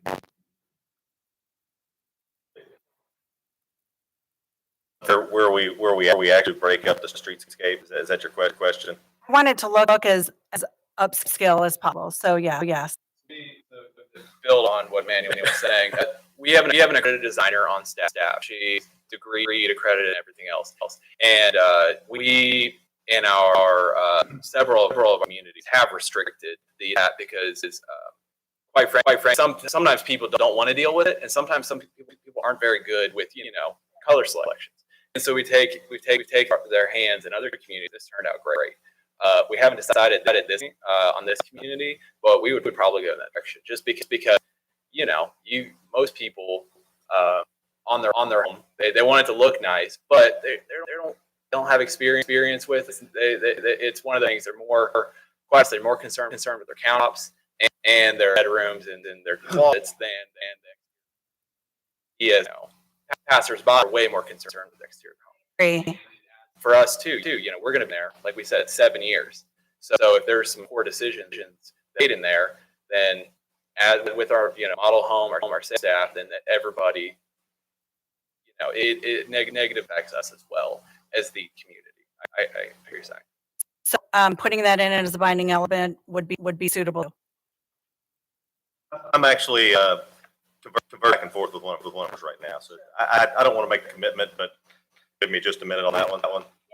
I have a series of questions, and so move on to the next one. One's for our engineer. So I have talked before how private roads are to the county standard. However, when you get kind of down the road after some time, the private roads become inconvenient. They don't get plowed, and those people want those roads to be up to the county stand to where they do get paved and plowed, etc. Are any of these that are proposed private road? And I'll ask Dave Mendel to confirm, but I believe these are all planned to be streets, so they would be built to that standard. Is that correct? Correct. They will be public. So what is this? The standards of So the the county issue and the with the city. private road would not arise. Okay. So how many feet wide is? 2 11-foot lanes, is that right? 10-foot lane, sorry. 2 10-foot lanes with urban gutter on both sides, 2 feet wide. Would you mind if we also put that in as an element? Okay. We'll have to meet the regulations anyway. Yeah, it's already been approved by the planning commission, so you don't need to make that a binding. They approved a subdivision plan that included standards. So that's what they have to build. Okay. The road user is going to be 2 accesses over waterway. With the intermittent rain. And how will those access be built to protect the water that's being built over? What will happen is we put this crossing as far as piping it, we're going to keep it to a minimum. We have to have a 15-foot electric telephone easements on each side of the right of way. So that pipe will probably span about 80 to 90 feet. And then we'll put a head wall in and keep it at the minimum that we can. So we do not want to impact the stream. We want to keep it to the minimum. And then the engineer have to look at that too to make sure that we're not impacting a certain area of stream. And I think Magistrate Logsdon alluded to this, and there's been an incidental. I'll just say an art store. It was to the erosion standards. It was to the all of the standards that it needed to be. However, there have been houses around this particular place that have been negatively impacted by runoff. And although it was built to the standards, I think that there's a bit of a concern regarding the buffer to streams. And I know that you all have agreed to 50-foot buffer, and I am posing maybe a little bit of a further buffer or to have that further protection from inevitable downfall of water. And what is your thought on that? The increase was the due to an increased amount of water, or was it due to silt control? The what you was talking to me about. When it rains, these neighbors' houses around this particular commercial building are negatively impacted. Their yards now flood. In this particular site, the water is coming on the west side. The water is coming on to us. We discharge stormwater off to the west. We have the interstate on the one side, which will be collecting runoff with a ditch, taking it to the detention. And then as a stream goes through the site parallel to we abut it, all of it abuts both sides of it. And then when it turns and goes towards Hoffman, and it is in that green space, in that open space, well, it will not be running on the subdivision to the west of us. And let me stop you. Okay, magistrate, and you would, but so what you're asking is you're asking Mr. Mendel to engineer on the fly. Okay? The county has an ordinance, and they have standards that Mr. Silliman is responsible for making sure that we comply.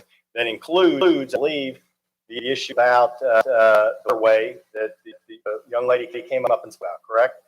So in order for us to get our construction plans approved, Mr. Silliman has to look at those construction plans and say that we're in compliance with ordinances that you all adopted. So the fiscal court adopted an ordinance. I don't want Mr. Dell to get himself into the trouble by trying to engineer here something on the fly. I mean, we will certainly meet the county standards, and I think that the plan, as he has indicated, will probably exceed those standards.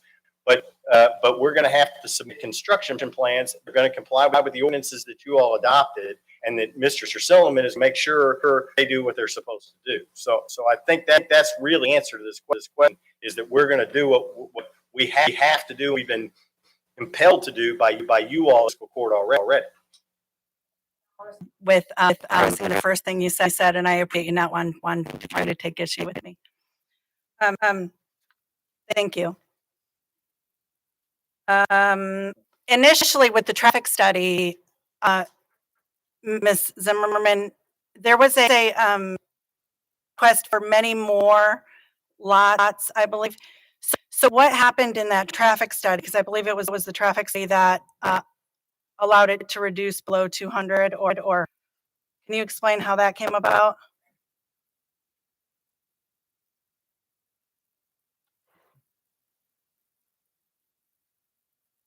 Originally, I was requested a study for 255 units. This proposal is for 198. The study was not revised to reflect 198 because that is less track and would have been generated for 255 units.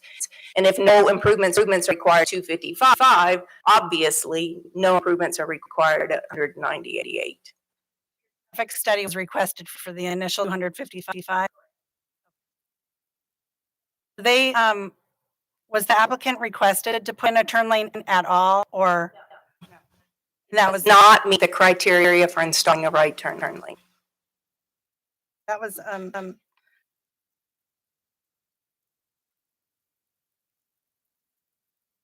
that was all of my questions. Yes, I don't want there confusion about this. The original traffic study was not for this applicant. Okay, somebody else going to develop this piece of property, and Ms. Zimmerman did the study, and Jago came into the picture. They were never proposing 250. Okay, I just want to make sure somebody else was doing that when they came in. I think we were originally at like 212.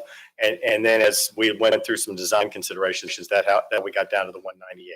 Things to do with the buffer and the things. So we were over 200, but it got down to 198 just because of, in order to make it work and with the string and everything else.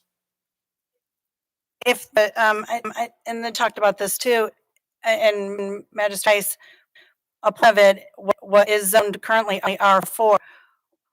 I'm just interested and curious, why not request the R4 zone to R2 if you could have about this amount of houses? I think the math that Jim did was about 208. My math was 213. Why not request the R4 be zoned to R2 and then just had all R2, and then it wouldn't be so claustrophobic feeling as well? I'm just curious.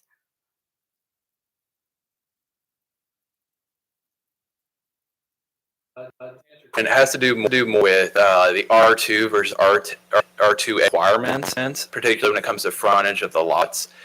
The R2 basically with the geometry of the site, everything work.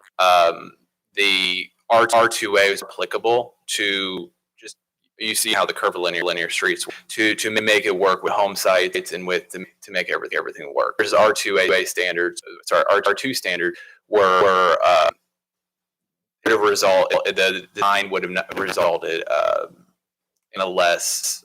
It would have worked a little bit less. And yes, so if speaking to the geometry, if we were to come in with an R2, then we would have been asking for a number of variances or waivers relative to lot frontage and things like that. That with we don't need the variances or waivers. It fit on the site. Okay, so that they're doing it the way they're. So I'm going to go to my question, Mr. Dave.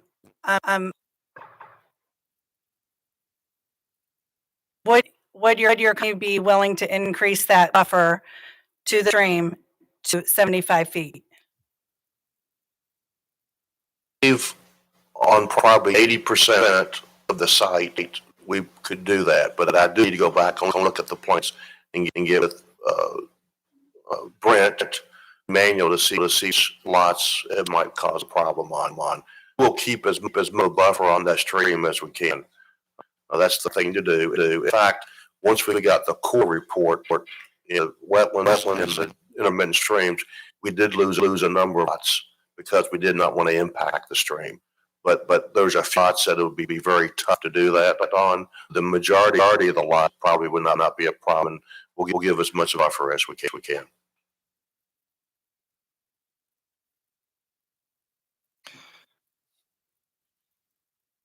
Hey, go ahead. I like the question. So we are willing to move forward with our team, our design actually predetermining color selections for each lot. And when I say that, it's that they will have a limited amount of color selections per lot, so that it well has a nice streetscape. So you're not going to have four blues next to one another, if that makes sense. So we are willing to move forward with doing that. In fact, we're moving forward, and a lot of communities doing that already. And that also include the material, like color materials. So they will predetermine colors and material. We will not necessarily completely restrict any material, but from an architectural standpoint, that they're going to look at it that not every one of them next to one another are horizontal siding, or every one of them are brick, or whatever it may be. So that they would look at a perspective. Yes. Your logs. Disturbance in that 75 feet, but to the structure, not to the rear lot line. To the what? To the rear line. It would go to the back of the structure. So that way that all area behind the structure of the creek would not disturb, except for some grading for around the patio, things of that nature. From the stream to the structure. Sure. Yes. Okay. And my question to you was, are you willing to put that into a binding element of the 75 feet?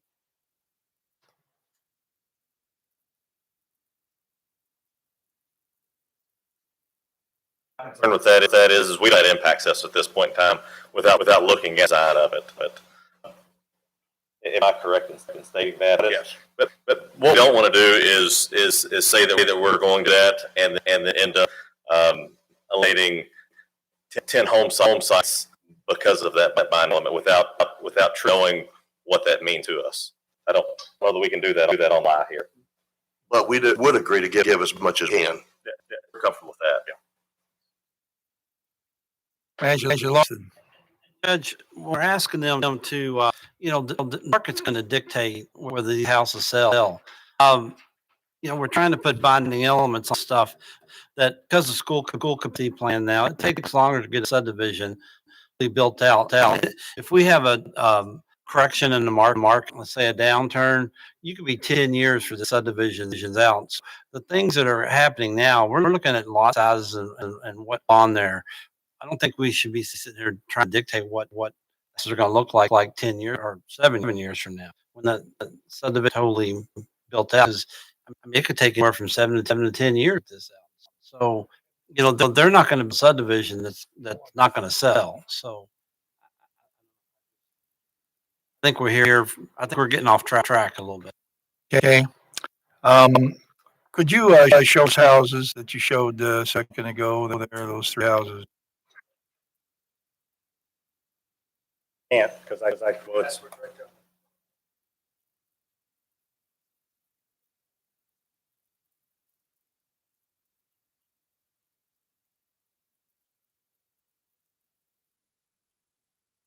no problem, Tom. Maybe it's the dollar sign.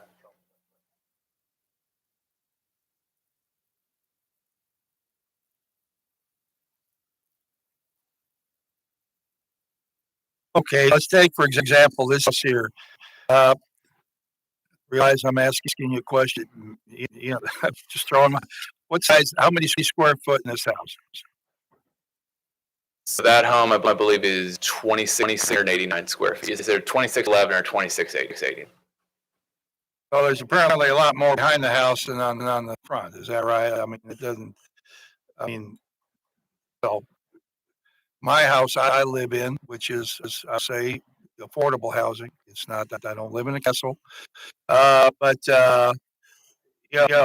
don't have a garage like that. I do have a garage takes up counting the garage, the space in there. Living square feet, heated living square. So I mean, it just 26. It sounds like a lot to me there, but okay. And that so in other words, that house would be. Is that a $375 or $400,000 house? What would you say? I can't speak to what it will be in this community because obviously it's assuming we get approved today, the development process and all that. We don't know prices are going to go. To answer your question, the community of Stone Estates and Louisville, this home starts at it's upper 300. It's we can pull it up. I want to say 370 is where it starts. How about the next picture? Let's look at one. Maybe just it's about the same numbers per square feet. We say. No, this viewer. This is again. I have to look specific. I want to say this is 16, maybe 1,800 square foot. 16, maybe 1,800 square foot. Because there's one story would that be one reason? How long say that frontage is across that whole house there? I'd have to look at our plans. I can't tell you from memory. You said that maybe let's look at the third house. Is this about the same as the first one? I guess little The one is closer to 2,800 square feet, 28,850, I think. Okay. And do these have basements? Depends on the buyer. It depends on the home site. So we talked about some grade falls away fairly steeply from the road, and it becomes down to an engineering calculation. So some will require basements, and then walkout basement specifically. And some people will request to have a pitman is what it's called, where it doesn't have a door or wall behind it. Other slabs. So it just varies based on conditions of a specific home site and what the people. So the frontage is 50, 80 feet, I believe what you said, correct? I believe minimum frontage on these lots is 50 foot, but I don't have in front of me the average, but I think the average is closer to closer to 60. I can pull it up, but I believe the average is closer to 60. Depth would be what? The range is anywhere from, I believe, 120 to 250 feet deep, or more, if you count the buffer area adjacent to Avenue. So, where would the street is be, what, 10 feet, did you say? I believe it's 22 foot wide. 22 feet? The pavement's 20 feet, but then we have a 2 foot curb gutter on both sides. And that's going to be right away, of course. So from curb to back of curb, 4 feet. So is the county, Jim, what's the county right away from the center line of these? These are proposed to be 50-foot right away, so from the center line, 25 feet of right away. Okay, so I guess my question is how far is that going to extend up the yards of these houses? It's not. The lots are all outside of the right away. Well, the lots are, I mean, how can they possibly? There've got to be some right of way in the lot there. Oh, I'm sorry. Judge, I believe the question you're asking is how much is it because the curb and the sidewalk and the green between the two. That's part of that 50 foot. Okay, you're talking about, you want to know how far the inside of the sidewalk in the front of the house is. That's right. What's the minimum spec? Well, in other words, we've got some places where, utilities and whatever are going through somebody's front yard, because they're in the right of way.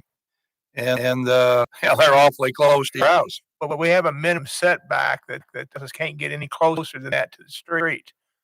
Okay? Okay.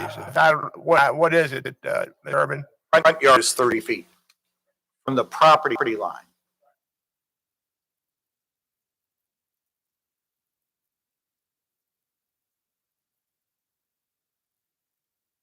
Additional speed.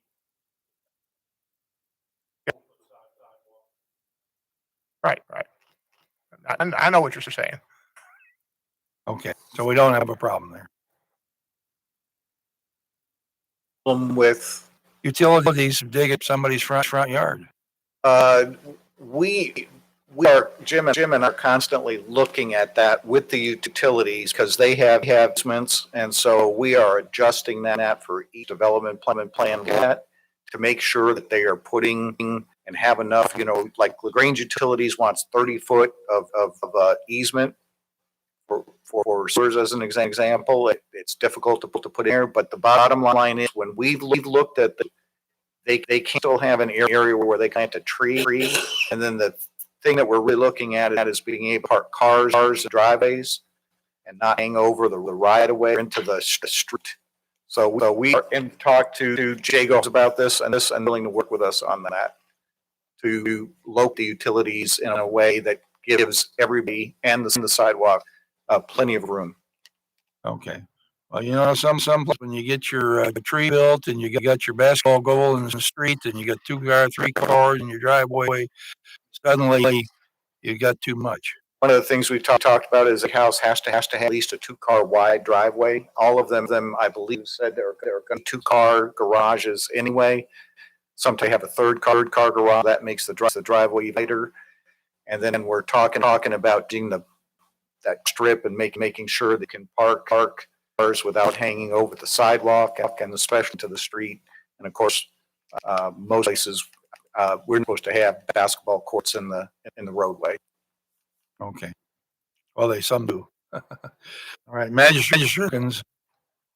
Question for the watershed corner, please.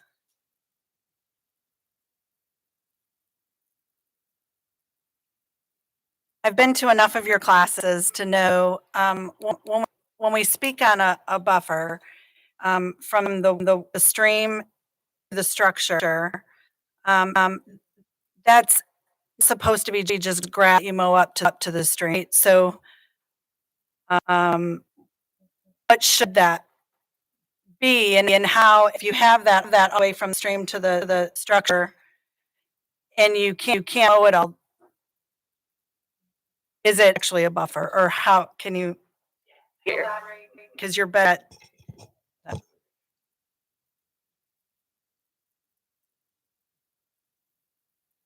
I'm talking just from the perspective of the stream, not from county policy. County policy or the county recommendations, again, there's not a policy, but above that county policy, as Mr. Mendel and Baxter, I think the other did, they've already engaged an environmentalist to study intermittent stream and work with Corps of Engineers. They'll have this Corps of Engineer permitting, and they'll also go through the Division of Water because the area is greater than an acre. They'll provide that to our office for review. So the stream is a Army Corps Engineer jurisdictional issue. We'll coordinate with them. The buffer consist of? So I'm speaking, for example, if a landowner contacts me and says, I'm having erosion issues, what's going on, and these problems that we see all the time that you identified. And of course, you're all trying to make the right decision. So I'm really glad to hear questions that you're asking my perspective as the coordinator. So again, not speaking from county policy that's been established. In terms of a buffer, while talking, I looked it up. So Kentucky, UK, Kentucky said according to the USDA Natural Resources Conservation Service, a buffer should be a minimum of 25 feet up to 200 feet. Now, I just want to be clear, when they're talking about buffer, we're talking about vegetative area, so area with trees, with native grasses that have deep roots in the ground. So we're not talking about lawn, as you said. So assuming that you have a buffer from stream to the back of somebody's property, I imagine there's going to be lawn involved. So from my perspective, I would not consider that a riparian buffer. Now that different term of buffer than somebody else might use in that 5 feet of being talked about. Does that answer your question? Okay. And so then we probably should identify the kind of buffer that that we're talking about, riparian or the generic buffer, right? I think the buffer that's mostly being talked about is just the buffer where you don't have anything built. That land from the stream to where a structure would be built. From the perspective of, I want to make the recommendation that's going to be most special to the stream, I would say that is the buffer where you make sure you have trees and you have vegetation in place that's doing more service to help water quality than lawns would. So earlier, Magistrate Woosley asked for the binding element of the 50-foot buffer. I wonder if and agreed to that. I wonder if part of that, maybe 25 feet or even less than recommended 10 feet, could be the riparian, where there is vegetation and deep roots to help prevent erosion. Because you especially deal with erosion from the creek and the streams all the time. I don't know what would be in place to prevent somebody from, if you have that buffer for mowing, or if you have that green space for mowing, and that's not something I speak on. Speaking from what I'm speaking to, that's if it's long to me, that is not a buffer that's protecting the stream. Do you understand what I'm saying? I understand what you're saying, but I think if that were to be included, it's a good idea, but I think fail in time because nobody will be out there watching it, and really no one wants a bunch of weeds growing in their backyard that they could trim. It's different. The road, I agree. I think people just don't know when mow all the way up to the stream that they're creating some of the erosion then that they will later call us about. And this is good conversation about buffers and whatnot, but things get cut down over time, and there's no controlling it whatsoever. We can't establish a tree canopy area and have it stand up from one property owner to the next over time. Wood Lake's a great example. There's a for back there. Not only have they cut all the trees, they've cut the trees on the running property. Max Lakes, they put a fence. They've cut holes in the fence and put gates, and that wasn't even there. It's impossible to control all of this. That's what I was thinking. Intended, but it's impossible to control. Judge, I have a question for Mr. Urban. Okay. Urban. Currently, I understand you're going to have generic postal service where it's just going to be at the post boxes are going to be under the subdivision. Current county ordinance, each house still has to be numbered. Yes. Yeah, absolutely. Well, houses have to be numbered, and they do have cluster mailboxes. They don't all have to be the same location. They can, it's wherever the post office tells them to put extra mailboxes. House was to be identified by its own number. We do have an ordinance that says they have to be numbered, and they have to be reflective, not decorative. So yes. Thank you. Manager Dye. I think I'm going to call for the question. I think we've gotten to the point here that, especially, my experience on the ODA board with the Corps of Engineers, the Division of Water, saying, Mr. Silliman can to this. These people here that have, the engineer and these builders, Mr. Ern, they've just built, they put together a plan that is acceptable by our standards. I don't think that we need to, I don't think we should be coming here and telling we want more, because at some point in time, you're going to want so much more that these guys can't make. Profit is not a bad word here. So I'm going to go for the question. I think we moved outside of our purview. I'll second. All right, we will take a vote now to see if we'll stop debate. You want something else? Point of order, you actually have an ordinance and an ordinance number, and that's what the motion was originally. So at some point, I want to make sure we go back and consider adopting or rejecting KOC 2920-274. So just procedurally, I want to make sure that we can get to that. All right, we'll take a vote here. I'm going to stop talking to this.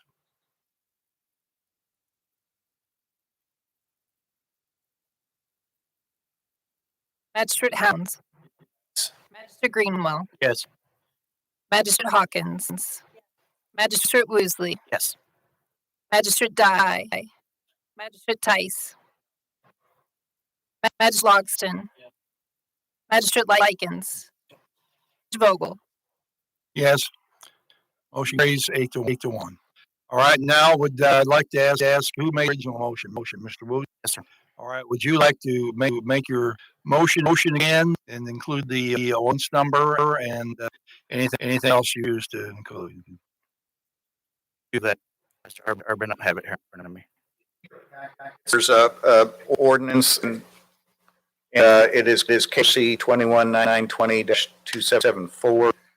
It's ordinance relating to a change in Oldham County zoning map, rezoning 67.74 acres tract land located 1909 Jericho Road and 14 Hoffman, LaGrange, Kentucky, from the existing R2 resident district and R4 residential district 2A residential district zoning classification. I can read the rest of it. It's a page and a half long if you want to. It's okay.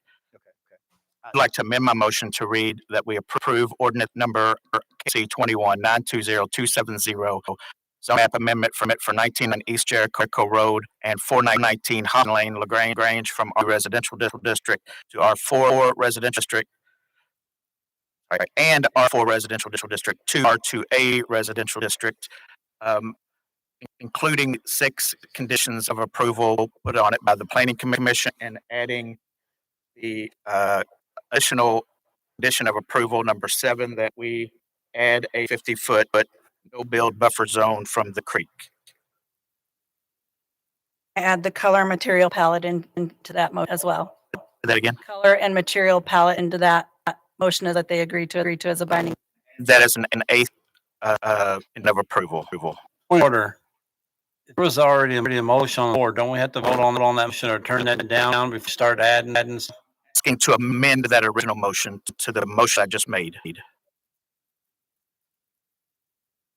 I didn't hear. All right, is there a second to this amended motion?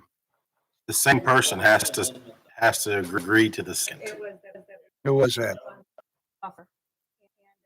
Who was to the original motion? Michael. I'll second that.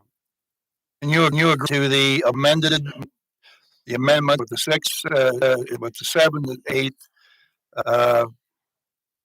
requirements. Okay. All right, so we have that motion on the floor to approve with those requirements, and I'm going to ask clerk now call the roll. Magistrate Likens. Magistrate Woosley. Yes. Magistrate Hounds. Magistrate Dye. Magistrate Logston. Magistrate Hawkins. Magistrate Greenwell. Magistrate Tice. Judge Vogel. There. All right. Gentlemen, I'm sympathetic with you have a saying in this county that our county is not for sale. You're going to ask here this afternoon, but you had to call a broken glass to get there. Please just do everything you can to hold up the standards of our county. We're fearful of being eroded in some way, not by you, but by general circumstance of the time that Oldham County has been in a pristine, beautiful place to live. People have wanted to come in here because of our environment and our school board, and just close to the metropolitan area. Not you, but others. You've built here before, and you've done a good job. Okay, we'll give you another chance here today, but our quality of life is for sale. So keep that in the front of your minds. Vote yes. Okay. Motion carries 6 to 3. All right. Thank you very, very much.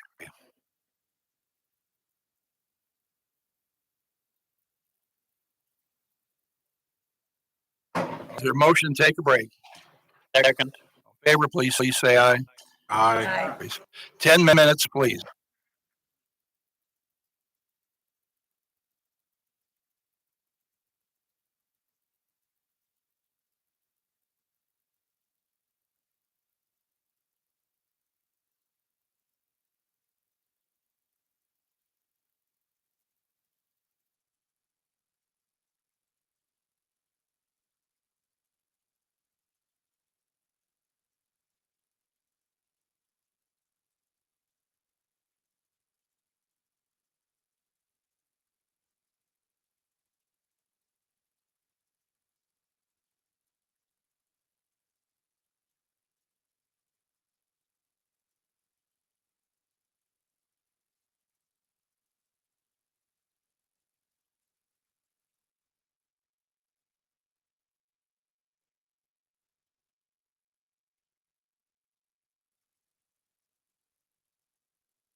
All right, thank you for the patience here. Next item on the agenda is the first reading of zoning map amendment for 4111 Westway 146 and 34 Cedar Point Lane in Buck. Tom, you make that please. An application has been filed by Jason Greer for the approval zoning map amendment on approximately 2.10 acres. The property is located at 4411 West Highland 46 and 34 Cedar Point in Buckner. The change is from R2 residential and C2 business to C3 business district. Here we have the aerial. In this area, if you have driven down 146 during the summertime, you see a fireworks stand. And there's also the Mr. Fuzzy stand over here. There's an existing house right here. Again, here's just a pavement. So you can see where the impervious surface is versus the pervious. Again, this existing structure. Here we have the ZAP, and you have R2. In red is C2. The applicant is proposed to move to C3, to rezone the C3 rather. Here we have for all zones anticipated that this quarter become commercial over time. And again, our prediction was correct, as the applicant is proposed to move to or to rezone to a more intensive use. Here we have the submitted plan. So you can see there's this one single about 15,750 square feet. It has three entrances on here on Cedar Plain, and one over to 116 on the Grand Road, one across access over to a real estate business here. There's a detention down in this area. I'll leave the rest of the applicant. For case history, there was 2 neighborhood meetings. It was determined at the first neighborhood meeting that not everyone within the 500-foot notification was notified appropriately.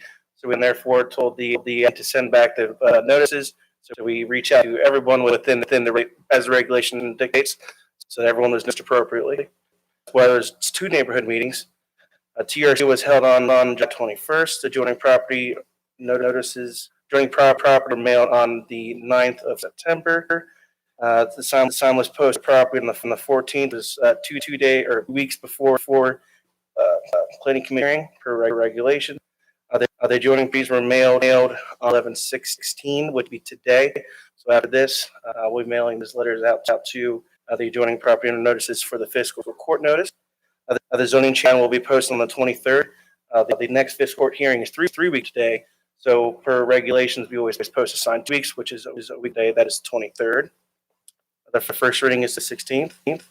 Second reading and public hearing will be held on December 8th. All right. Concerns? Any members of the court have any quick questions at this point for Mr. Mackin? All right, then thank you. We'll see you. Is this coming back? December 7th? Okay, great. All right. Thank you all. All right. Thank you. The next item here is a contract and resolutions. This is a resolution from the Kentucky Division of Water that we're applying for a non-source point implementation, and Rebecca Truman can review that with the court, please. Hello again. I am really here today, right? But now we're all warmed up on streams. We'll talk a little bit about trying to bring in some additional funding for the county to improve our streams here. You have in your packet, and maybe I can get it. Wants to tell me how to do that.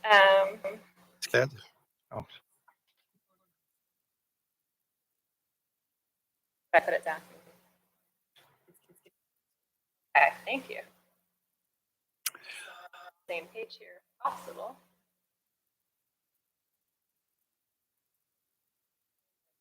There, I don't know how to get the folder, but you all have a map in front of you. Helpful. So I want to go over this grant, and this is a game grant that funds the program Curry's Fork Watershed Now, as well as my mission and all the work we do with this program. We're looking at applying for the 2022 round of funding. And we're specifically focused on North Fork, Curry's Fork, so the same location where we have Jared Road in there up in the headwaters. That's really relevant here to as well. So as a general overview, primarily we're looking to do is hire a contractor who is going to assess some priority sites, have them determine specifically what our runoff issues are, what our site issues are, because we know that we have a pretty good idea of some problems, but we need a little bit more information. So I guess from an engineering perspective, you would be calling this about a phase project. So come in, assess these sites, work best to tell us what our options are. So likely some type of approved detention region basin, and to the point where we then have a survey of the solution, which we can then go and apply for funding to build the basin, whatever solution we have the design for. Looking specifically at the sites that we are concerned about, staying from the headwaters of North Fork, Curry's Fork, we have Crystal Lake. So Alan is here today, who's already talked today. He's the president of Crystal Lake Club, and he's been talking with us and has identified pretty significant sediment that's been coming into Crystal Lake. So it not only impacts the water quality, but it impacts the recreation that can happen on the lake, the value, the interest people continue to use the lake, protect the lake. And then from there, we go down where North Fork runs through 71. So in the watershed plan, which was approved by EPA in 2012, there's actually a recommendation to go through that site and do a sediment study, and that hasn't done yet. So now is an appropriate time to do that because of the widening of I-71. So I always want to try to identify and address problems before they happen as much as possible. That's always going to be the most efficient thing to do. So we're hoping to have some part of what that contractor does is look at I-71. Moving downstream and from there, we have this county-owned property, Briar Ridge owned property, which is right before North Fork outlets into the main stem of Curry's Fork. So we have a property now that we can work with to try to build type of retention base and get some storage on site, which will again contribute to all of these things that we're talking about, reducing sediment, keeping water on site, reducing the runoff that people are then finding problems with downstream. The fourth big piece of this is the detention basin. So we started a couple years ago in trying to, and this modeled off of both SD1 and other communities. Instead of using that the critical charge, so that volume of water that's coming out of your detention basin, and instead of a 2-year storm, you have a number called a Q critical. So we've worked a company out of Louisville to assess, instead of using that 2-year, what is the best number for that water to exit out that basin that's going to be most beneficial for the streams. And so we already have that study completed to say. So ideally, we would start to use this in this long process of getting to the point where we have retrofits, so those existing basins that are pushing too much water out, retrofits in those new basins be built with that number, that improved number. And when I'm saying improved detention, that number figured out basically how much volume, how quickly can that water exit the detention basin and not move the rock, not move the sediment that's entering the streams. The more we can keep the stream intact, the less erosion we have. So it'll be a big part of this grant as well. So I'll stop there, but essentially what we're asking today is for your approval for the judge to sign off that we can. It's a multiple step process. So our first is submitting a 1-page proposal. If that's approved, then we'll submit a full application which details out all the steps that we would like to do. And then if that is approved by Division of Water, where we would then sign a contract with Division of Water between Division of Water and County Fiscal Court. Okay, so we have a resolution here, 1-11-16-21. Resolution authorizing Judge Executive to make a proposal for an application for, and upon approval, enter into an agreement with Kentucky Division of Water to execute any documents were deemed necessary by the Kentucky Division of Water to facilitate and administer the program and to act as authorized correspondent for the program. So is there a motion to that effect? I'll make that motion, Judge. I'll second it. Okay, moved and seconded. Further discussion, Mr. Logson?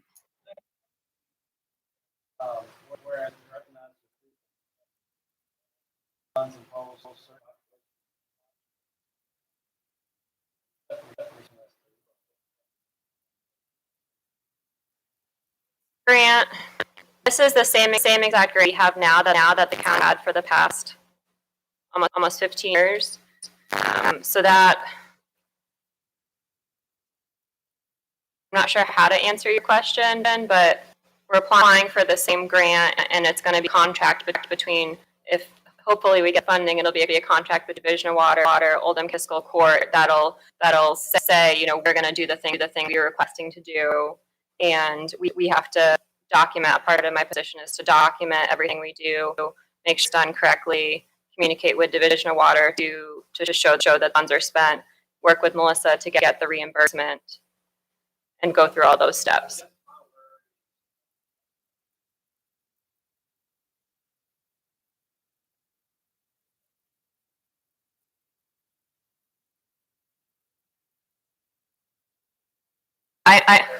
Yeah, thank you. No, that makes sense. So I understand your question.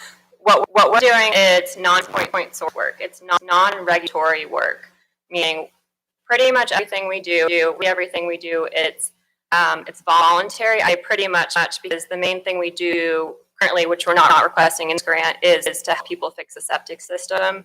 So not through the county, specifically through this program, but through the Oldham County Health Department, people are required to fix their septic system. So we work people to provide something for that.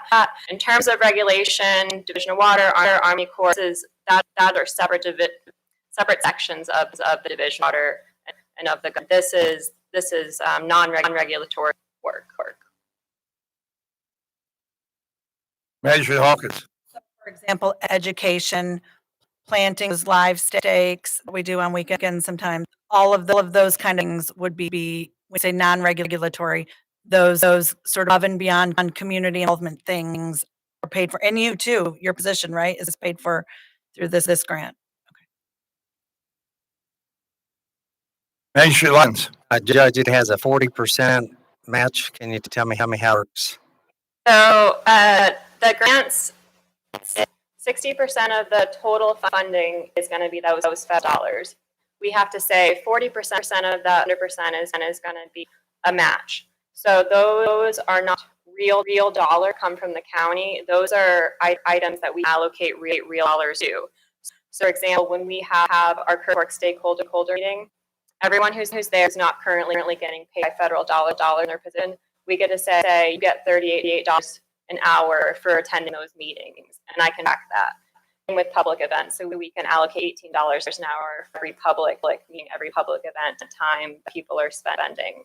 We also get to not in this request, but in other match requirements that we fill, we can use an operating. We have this operating budget, so 30% of my salary goes towards that match. It's not real money specifically coming from the county, but it's saying I have an office, the lights get kept on, those little items within there. So it's not. There's typically no real money that's coming that the county has to obligate. In this, I will say that we are looking at putting some of Oldham stormwater funding towards this, mentioning those basin retrofits, but those are funds that Jim Silliman has already been working we've been working together to focus on these basins, focus on the retrofits, and it's in the with working with designers and developers. So it will be technically county funds, but it'll align perfectly with what Oldham Stormwater is already working on. I don't know if that was part of Magistrate Logston's decision because we would be at risk for that portion. Yeah, and that I've been working with and sources. And I've been working with Division of Water for a while, and they're really great, and they're flexible. If we need to change something happens, we can work with them to do that. If something comes on, we can't do this, we want to do this, that's something we can easily do. All right, we've got a motion on the floor in a second. Any for questions on? All in favor, please say aye. Aye. Aye. Anyone opposed? Motion carries. Thank you. I'm gonna ask I'm sorry. Do we make a motion that we allow the judge to sign for the grant? We just voted on the ordinance or the resolution, well, that was part of the resolution. part of it. Okay. in there. Apologize. I thought. Be the one time for everything. Yeah. Thank you. Thank you. Let's I'd like to back up here. I said something, and that was item F, the agenda. Live to lead. What this is a program that Denise Watts Wilson is bringing to Oldham County, and is asking us to support some students to come to this leadership event that she's going to have at the community center on January 15th. The process is to identify through the killers at Oldham and North Oldham and South High School students who are leadership potential, and to expose them to some really great speak that day, try to inspire them to take more responsibility, become even better leaders, and to just good examples to the other students that they come in contact with. Denise met with Magistrate Greenwell and myself about a week ago, and proposed we sponsor 20 students from each school to attend the leadership seminar, and the students would be selected by the counselors in the school, and we thought it was a good idea. We do have money available in community events that we could support 60 kids, $20 each, and that'd be $1,200 from Fiscal Court. I believe has talked to other groups in the community based on our encouragement that others have either been very receptive or committed to also sponsoring additional students. Magistrate Greenwell, Judge, you explained it very well. I just would like to say that Denise would like been here today to bring this forward, but she flew out this to the Dominican Republic and is presenting this program down there. She and a team of 200 people are this to 38,000 kids in the Dominican Republic. She's just very dynamic, does a good job, and she pointed out to the Janai that day while we were there talking, somebody's going to have to replace 70 seats someday. So here's the program. Here's the program to help do it. So we want to encourage. All of us have had that encouragement along the way, and we have reached the point we have based on a lot of different factors. All of us have had good encouragement, a pat on the back, and keep on our life that have helped us move forward. And we hope this would an additional incentive for those leaders that we have in the high schools right now. Magistrate Greenwell. I would make a motion that we appropriate $800 for 60 tickets to this leadership conference in January. The second, all right, thank you. Any discussion on it? All right, all in favor, say aye. Aye. Opposed, motion carries. Thank you. Now, the next item here we have is item H. What I'm going to ask you to do is to allow me to sign settlement participation forms with in regard to opioids. This settlement has to do with Amerisource and the other Kesson Cardinal Health. The settlement is such that they have entered into a settlement with the law firms that represented the various cases that have sued these companies. I don't know the total number of counties. We've been in this for a couple of years. A settlement to be roughly $480 million paid out over 10 years. It'll be split 50 between the local governments and the attorney generals in the state that participated. Oldham County will have a chance to work with both the local, our 50% settlement portion, and with the Attorney General's portion to come up. CACO, Kentucky League of Cities, and others will be involved in helping work out agreements on how this will be divvied up. It's over a 10-year period. That is what the expected division is. We need to have me sign this agreement that we're willing to participate in this, and I suggest we do, because we certainly don't have the resources to go it alone on any basis in this circumstance. And I think we'll come out in some reimbursement for the costs that we've incurred as a in fighting the opioid epidemic, and also treating and trying to encourage people to stay off of these and other drugs. I'll make that motion since you signed the documents related to opioid settlement. Is there any discussion on this? Hearing none, all in favor, please say aye. Opposed, motion carries. Thank you. Now we're on committee recommendations and reports. Grant and Technology Committee, Registered Logston. In front of you, you have the following days that are the paid holidays and regular pay for all county employees.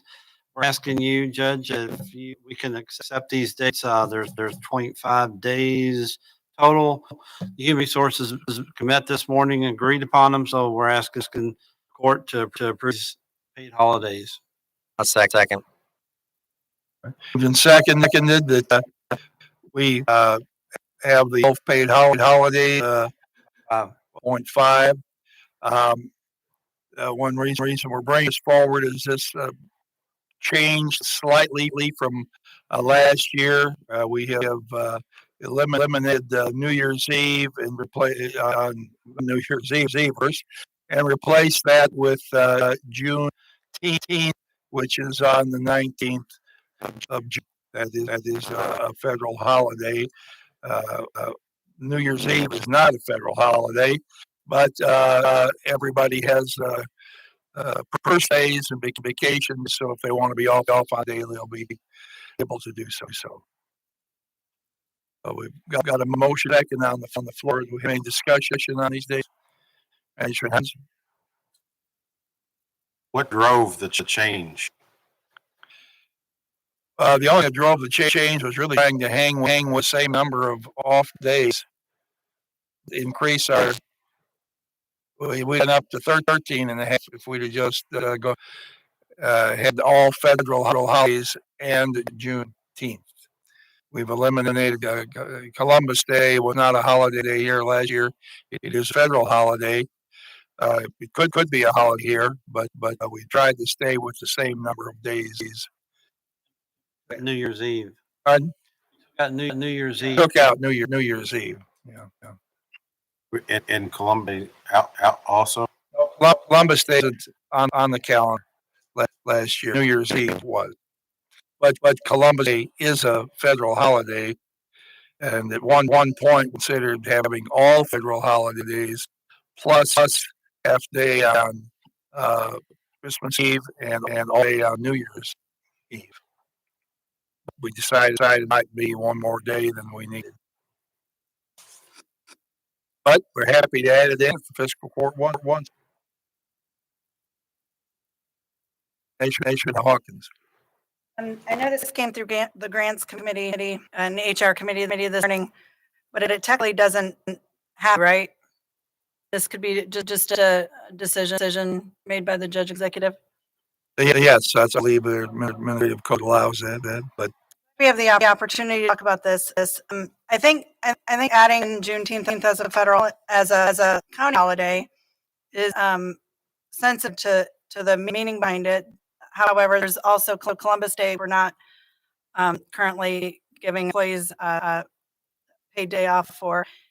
And the feedback that I've received is so far in a few of the county employees that I've talked to is that they would miss not having New Year's Eve off technically.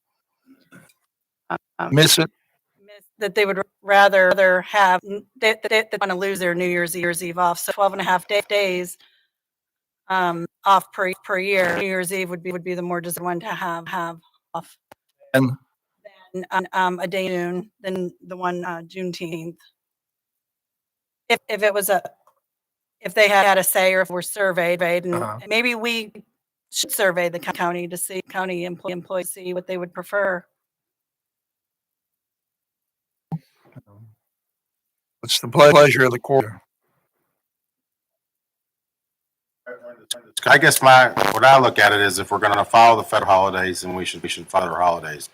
We're picking and choosing which ones we're going to follow. But then nobody would have off Christmas Eve or Friday either. I'm saying that we take slate of the federal holidays. If we want to add to them, okay. I was trying to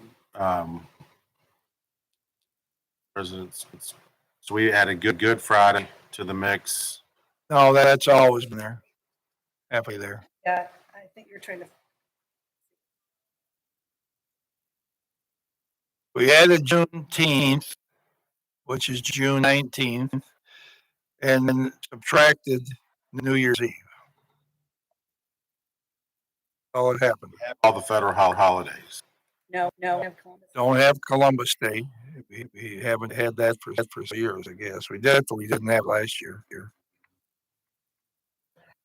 With getting up to 13 and a half holidays that and I can't explain it in detail. Maybe Melissa can. The way that the people paid at the jail, if we had another holiday in there, it's going to cost us about $1,000 or so.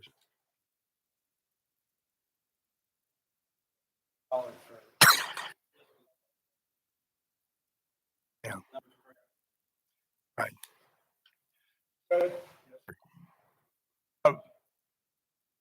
They taking away New Year's Eve, kind of like in some of the school systems. They used to have teachers. One of the biggest days that teachers didn't make school was Oaks Day. A high level of absenteeism. Well, when you don't have subs to cover the classes, and then they got a problem. So they came up with an in-service day, and they went around that. Well, they like that so well now that I think they what's the day, but what's the next day called before that? Now they're the same as art fair is another day that they did. Yeah. And so if you take away New Year's Eve, because that's when people go out and celebrate. The new year and party with their friends or go out to dinner or whatever they do. Young people do. I don't know about drinking. I don't know what they do not, but if people just don't show up, then you've take a day off, another kind of day off. So you got half people here and half not, and you lost a day of production. So see, we do have 3 personal days a year. So if you want to spend one of your personal days on New Year's Eve, that would be available. Did on Juneteenth too. It's true. I was going to add what you just added, that we do give them 3 additional personal days if to take off New Year's Eve. But the win for our constituents is have the office open on the last day of the year. If they're going to pay taxes till then, on this year it falls on a Friday, gives them the opportunity. The course is open to come and do business with the county. And if they get here and it's closed up on New Year's Eve, we'll put a note to call Judge Vogel at home and have him come down and open up the to take the taxes. How's that? We just have it as a regular day, and it's considered a work day. Yeah. Measure Hawkins. I ask that to make the recommendation that we table this and allow Tina, our HR director, to send out a survey to every county employee majority wins, we'll have the schedule our next fiscal court meeting, which I believe is December 7th, before then, based on the results of the survey. Maybe even Thanksgiving, if she can get the survey out in time to all the county employees, and majority wins, and then that's the schedule follow for next year. We do the survey. She can do a county-wide survey. Email? No, those, most people don't look at their emails. People don't look at their email, not our situation, but I think most people look at their county-wide. You can send the county-wide survey.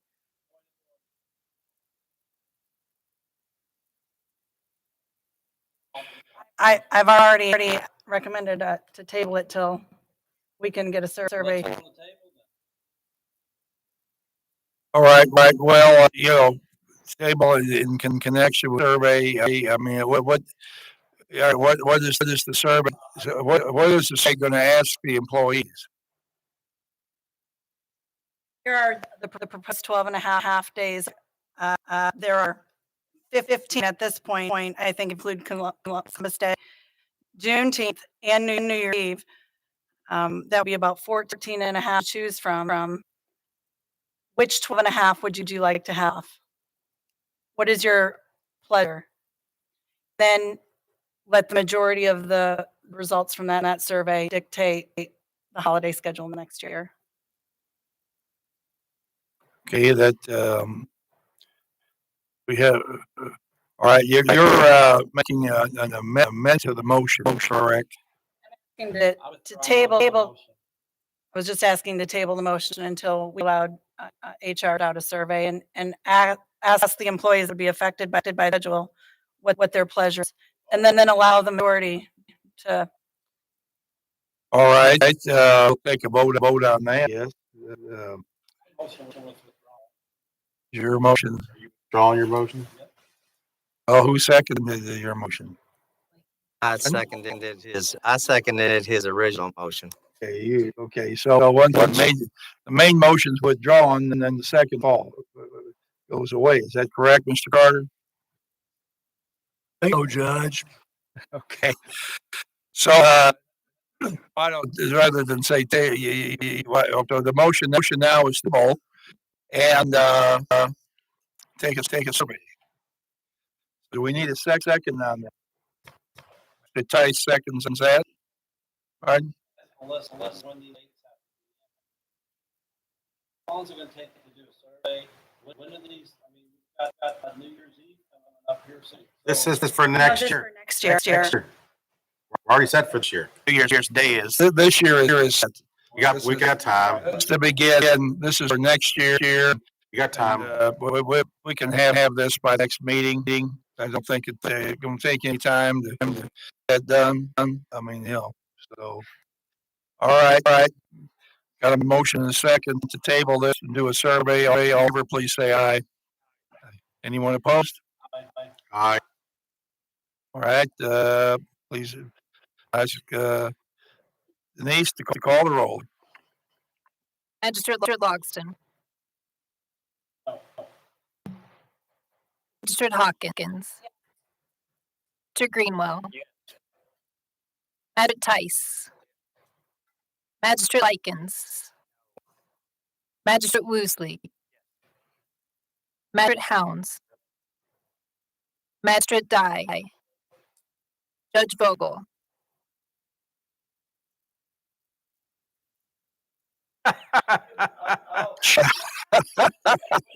To see which Your employees decide. you make the Monday, don't you? Say yes. We'll get the survey and come back. 3 weeks. We've got 3 weeks. Yeah, we've got plenty of time here. Let them see if they want to do it. All right, moving on. Sorry. No, moving on. Sorry.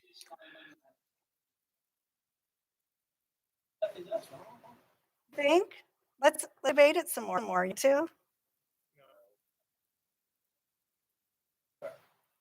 I think the question is, are we going to have Juneteenth or New Year's Eve? That's the question. We're not going to let people vote against Christmas or other days. We're down to 2 days. You want this day or that day? That question.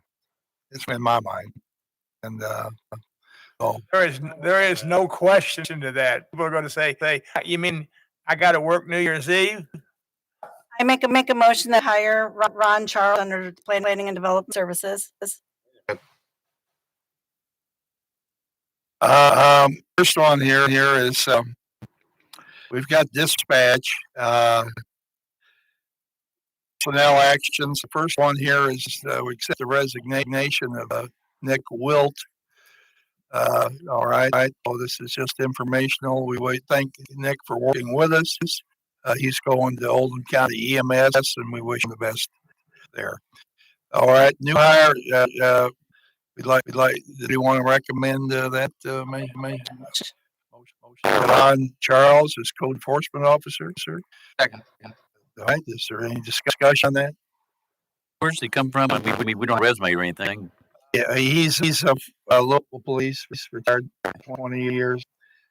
He's been an investigator, and it's excellent. We're really excited to have him. So, in favor, please say aye.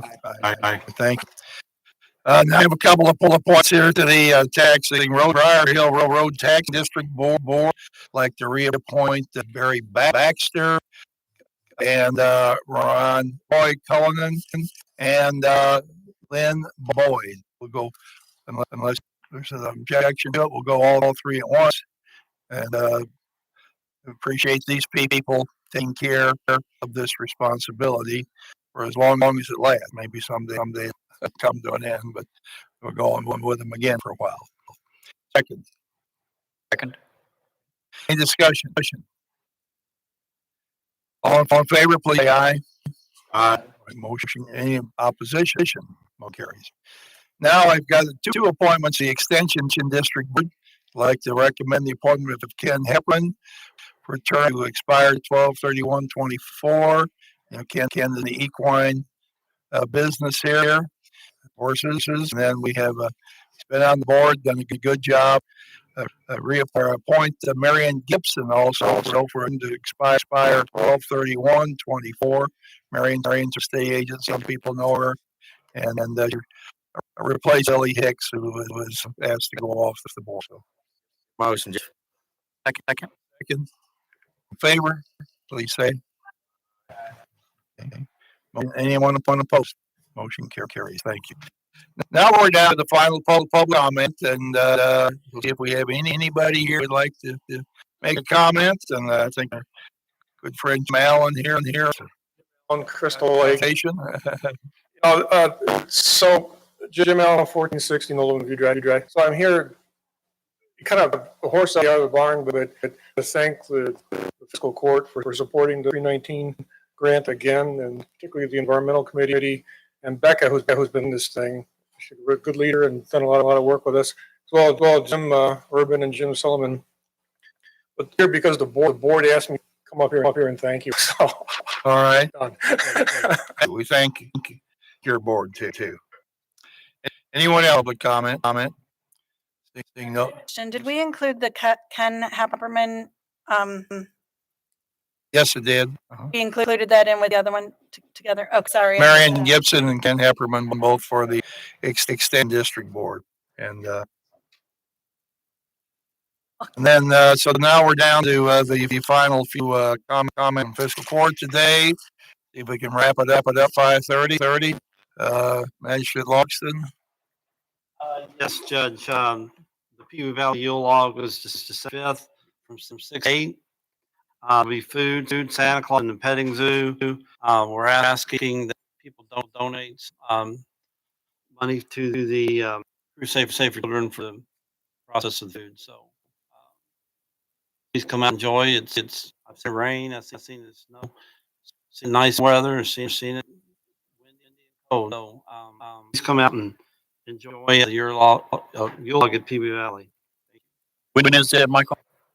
Is the 5th of December for 6 days. Okay. On Sunday. That should die. What do you think, Judge? Are you sure?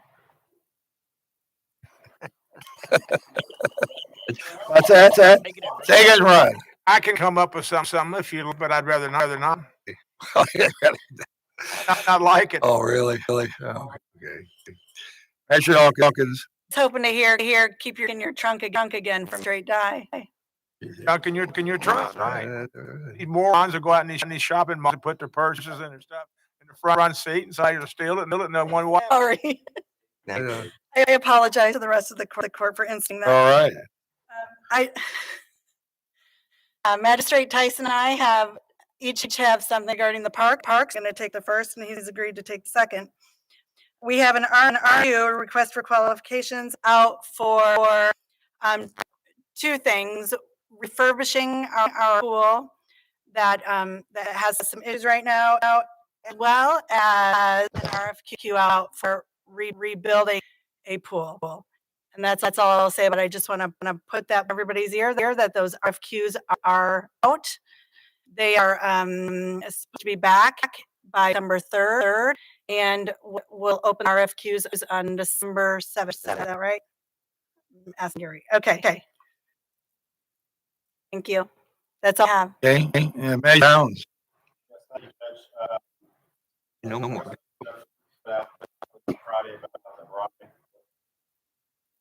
Press release that was put out, I believe, Friday by Judge about the broadband. We're actively working on this project. Hours have been put in, and as the press release says, by the year, our plan is to make a decision as to what we do and forward. The ultimate goal is just to have coverage in the next 4 months. So those people that either have service or underserved are going to be our first group, hopefully, that are taken care of, and a potential plan will be to cover the whole county with fiber service. Great. I'm looking forward to this. It's a subject that comes a lot, and we're close to really launching something to address it. Mr. Greenwell. Thank you, Jeff. Two very important dates coming up. December the 4th is long range, and the best was Thanksgiving. Happy Thanksgiving to everyone. All right, Magistrate Woosley. Going to wish everybody happy Thanksgiving. Thank you. Magistrate Tyson. Got two items. First item is the turkey trot at the park. That's going to be this Saturday. It's 5 mile, not a 5K, but a 5-mile run, kind of cross country. The registration is already on the internet, and the race starts at 8. But you can come and pick up packets or register late at 7 o'clock. So could be a good weekend to run. Don't think. And is it, Gary? No. Good for that. The other one going back to the Schambach Westport Park. Tech is be presenting their option, their proposal at an open forum. John Black Community Center, and that's going to be December 1st. It's going to be between 6 and 8 o'clock, and they're going to talk about what they've come up with. Two proposals, and give us some details and answers to some questions. I know most of the magistrates have seen it, but now that we've seen it and thought a little bit about it, it'd be wonderful to have the magistrates there also, December 1st from 6 to 8. That's it. All right, thank you. Judge, is that turkey trot there, Mr. Tice? That is on Saturday. Yeah. Is there a rain date? If it rained, I'll have to miss it. Take your shoes off.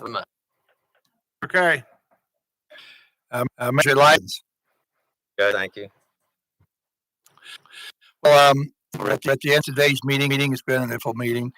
This morning at the building committee, we thought about the various projects we have underway in Pool, the Schambach Park, the possible construction at the community center, to next door at the Methodist Church, working that area, the animal control building, maybe some other things. I'm thinking Magistrate Hounds have brought up the idea, and I'm going to put it out there, not for decision right now, but just to let you give them some feedback that maybe we need to bring in a construction manager and coordinate all of these projects. On the surface, it sounds like a good idea to me because we have a lot we have a lot of balls in the air for 2022 that we can certainly use a separate individual to coordinate and help us manage these projects. All of our staff are stretched pretty thin with multiple jobs now. Magistrates don't have time to manage, but want to be involved and get feedback from projects. So possibly bringing in a professional project manager to help us through the next year, 2 to 3, however long it takes to accomplish some things would be moved. So think about that and give Magistrate Downs your feedback. The other members of the building committee, Magistrate Luckins, Magistrate Logs, and and myself for that matter, we'll see if we go. So with that, is there a motion to adjourn? I'll move. All in favor, please say aye. Aye.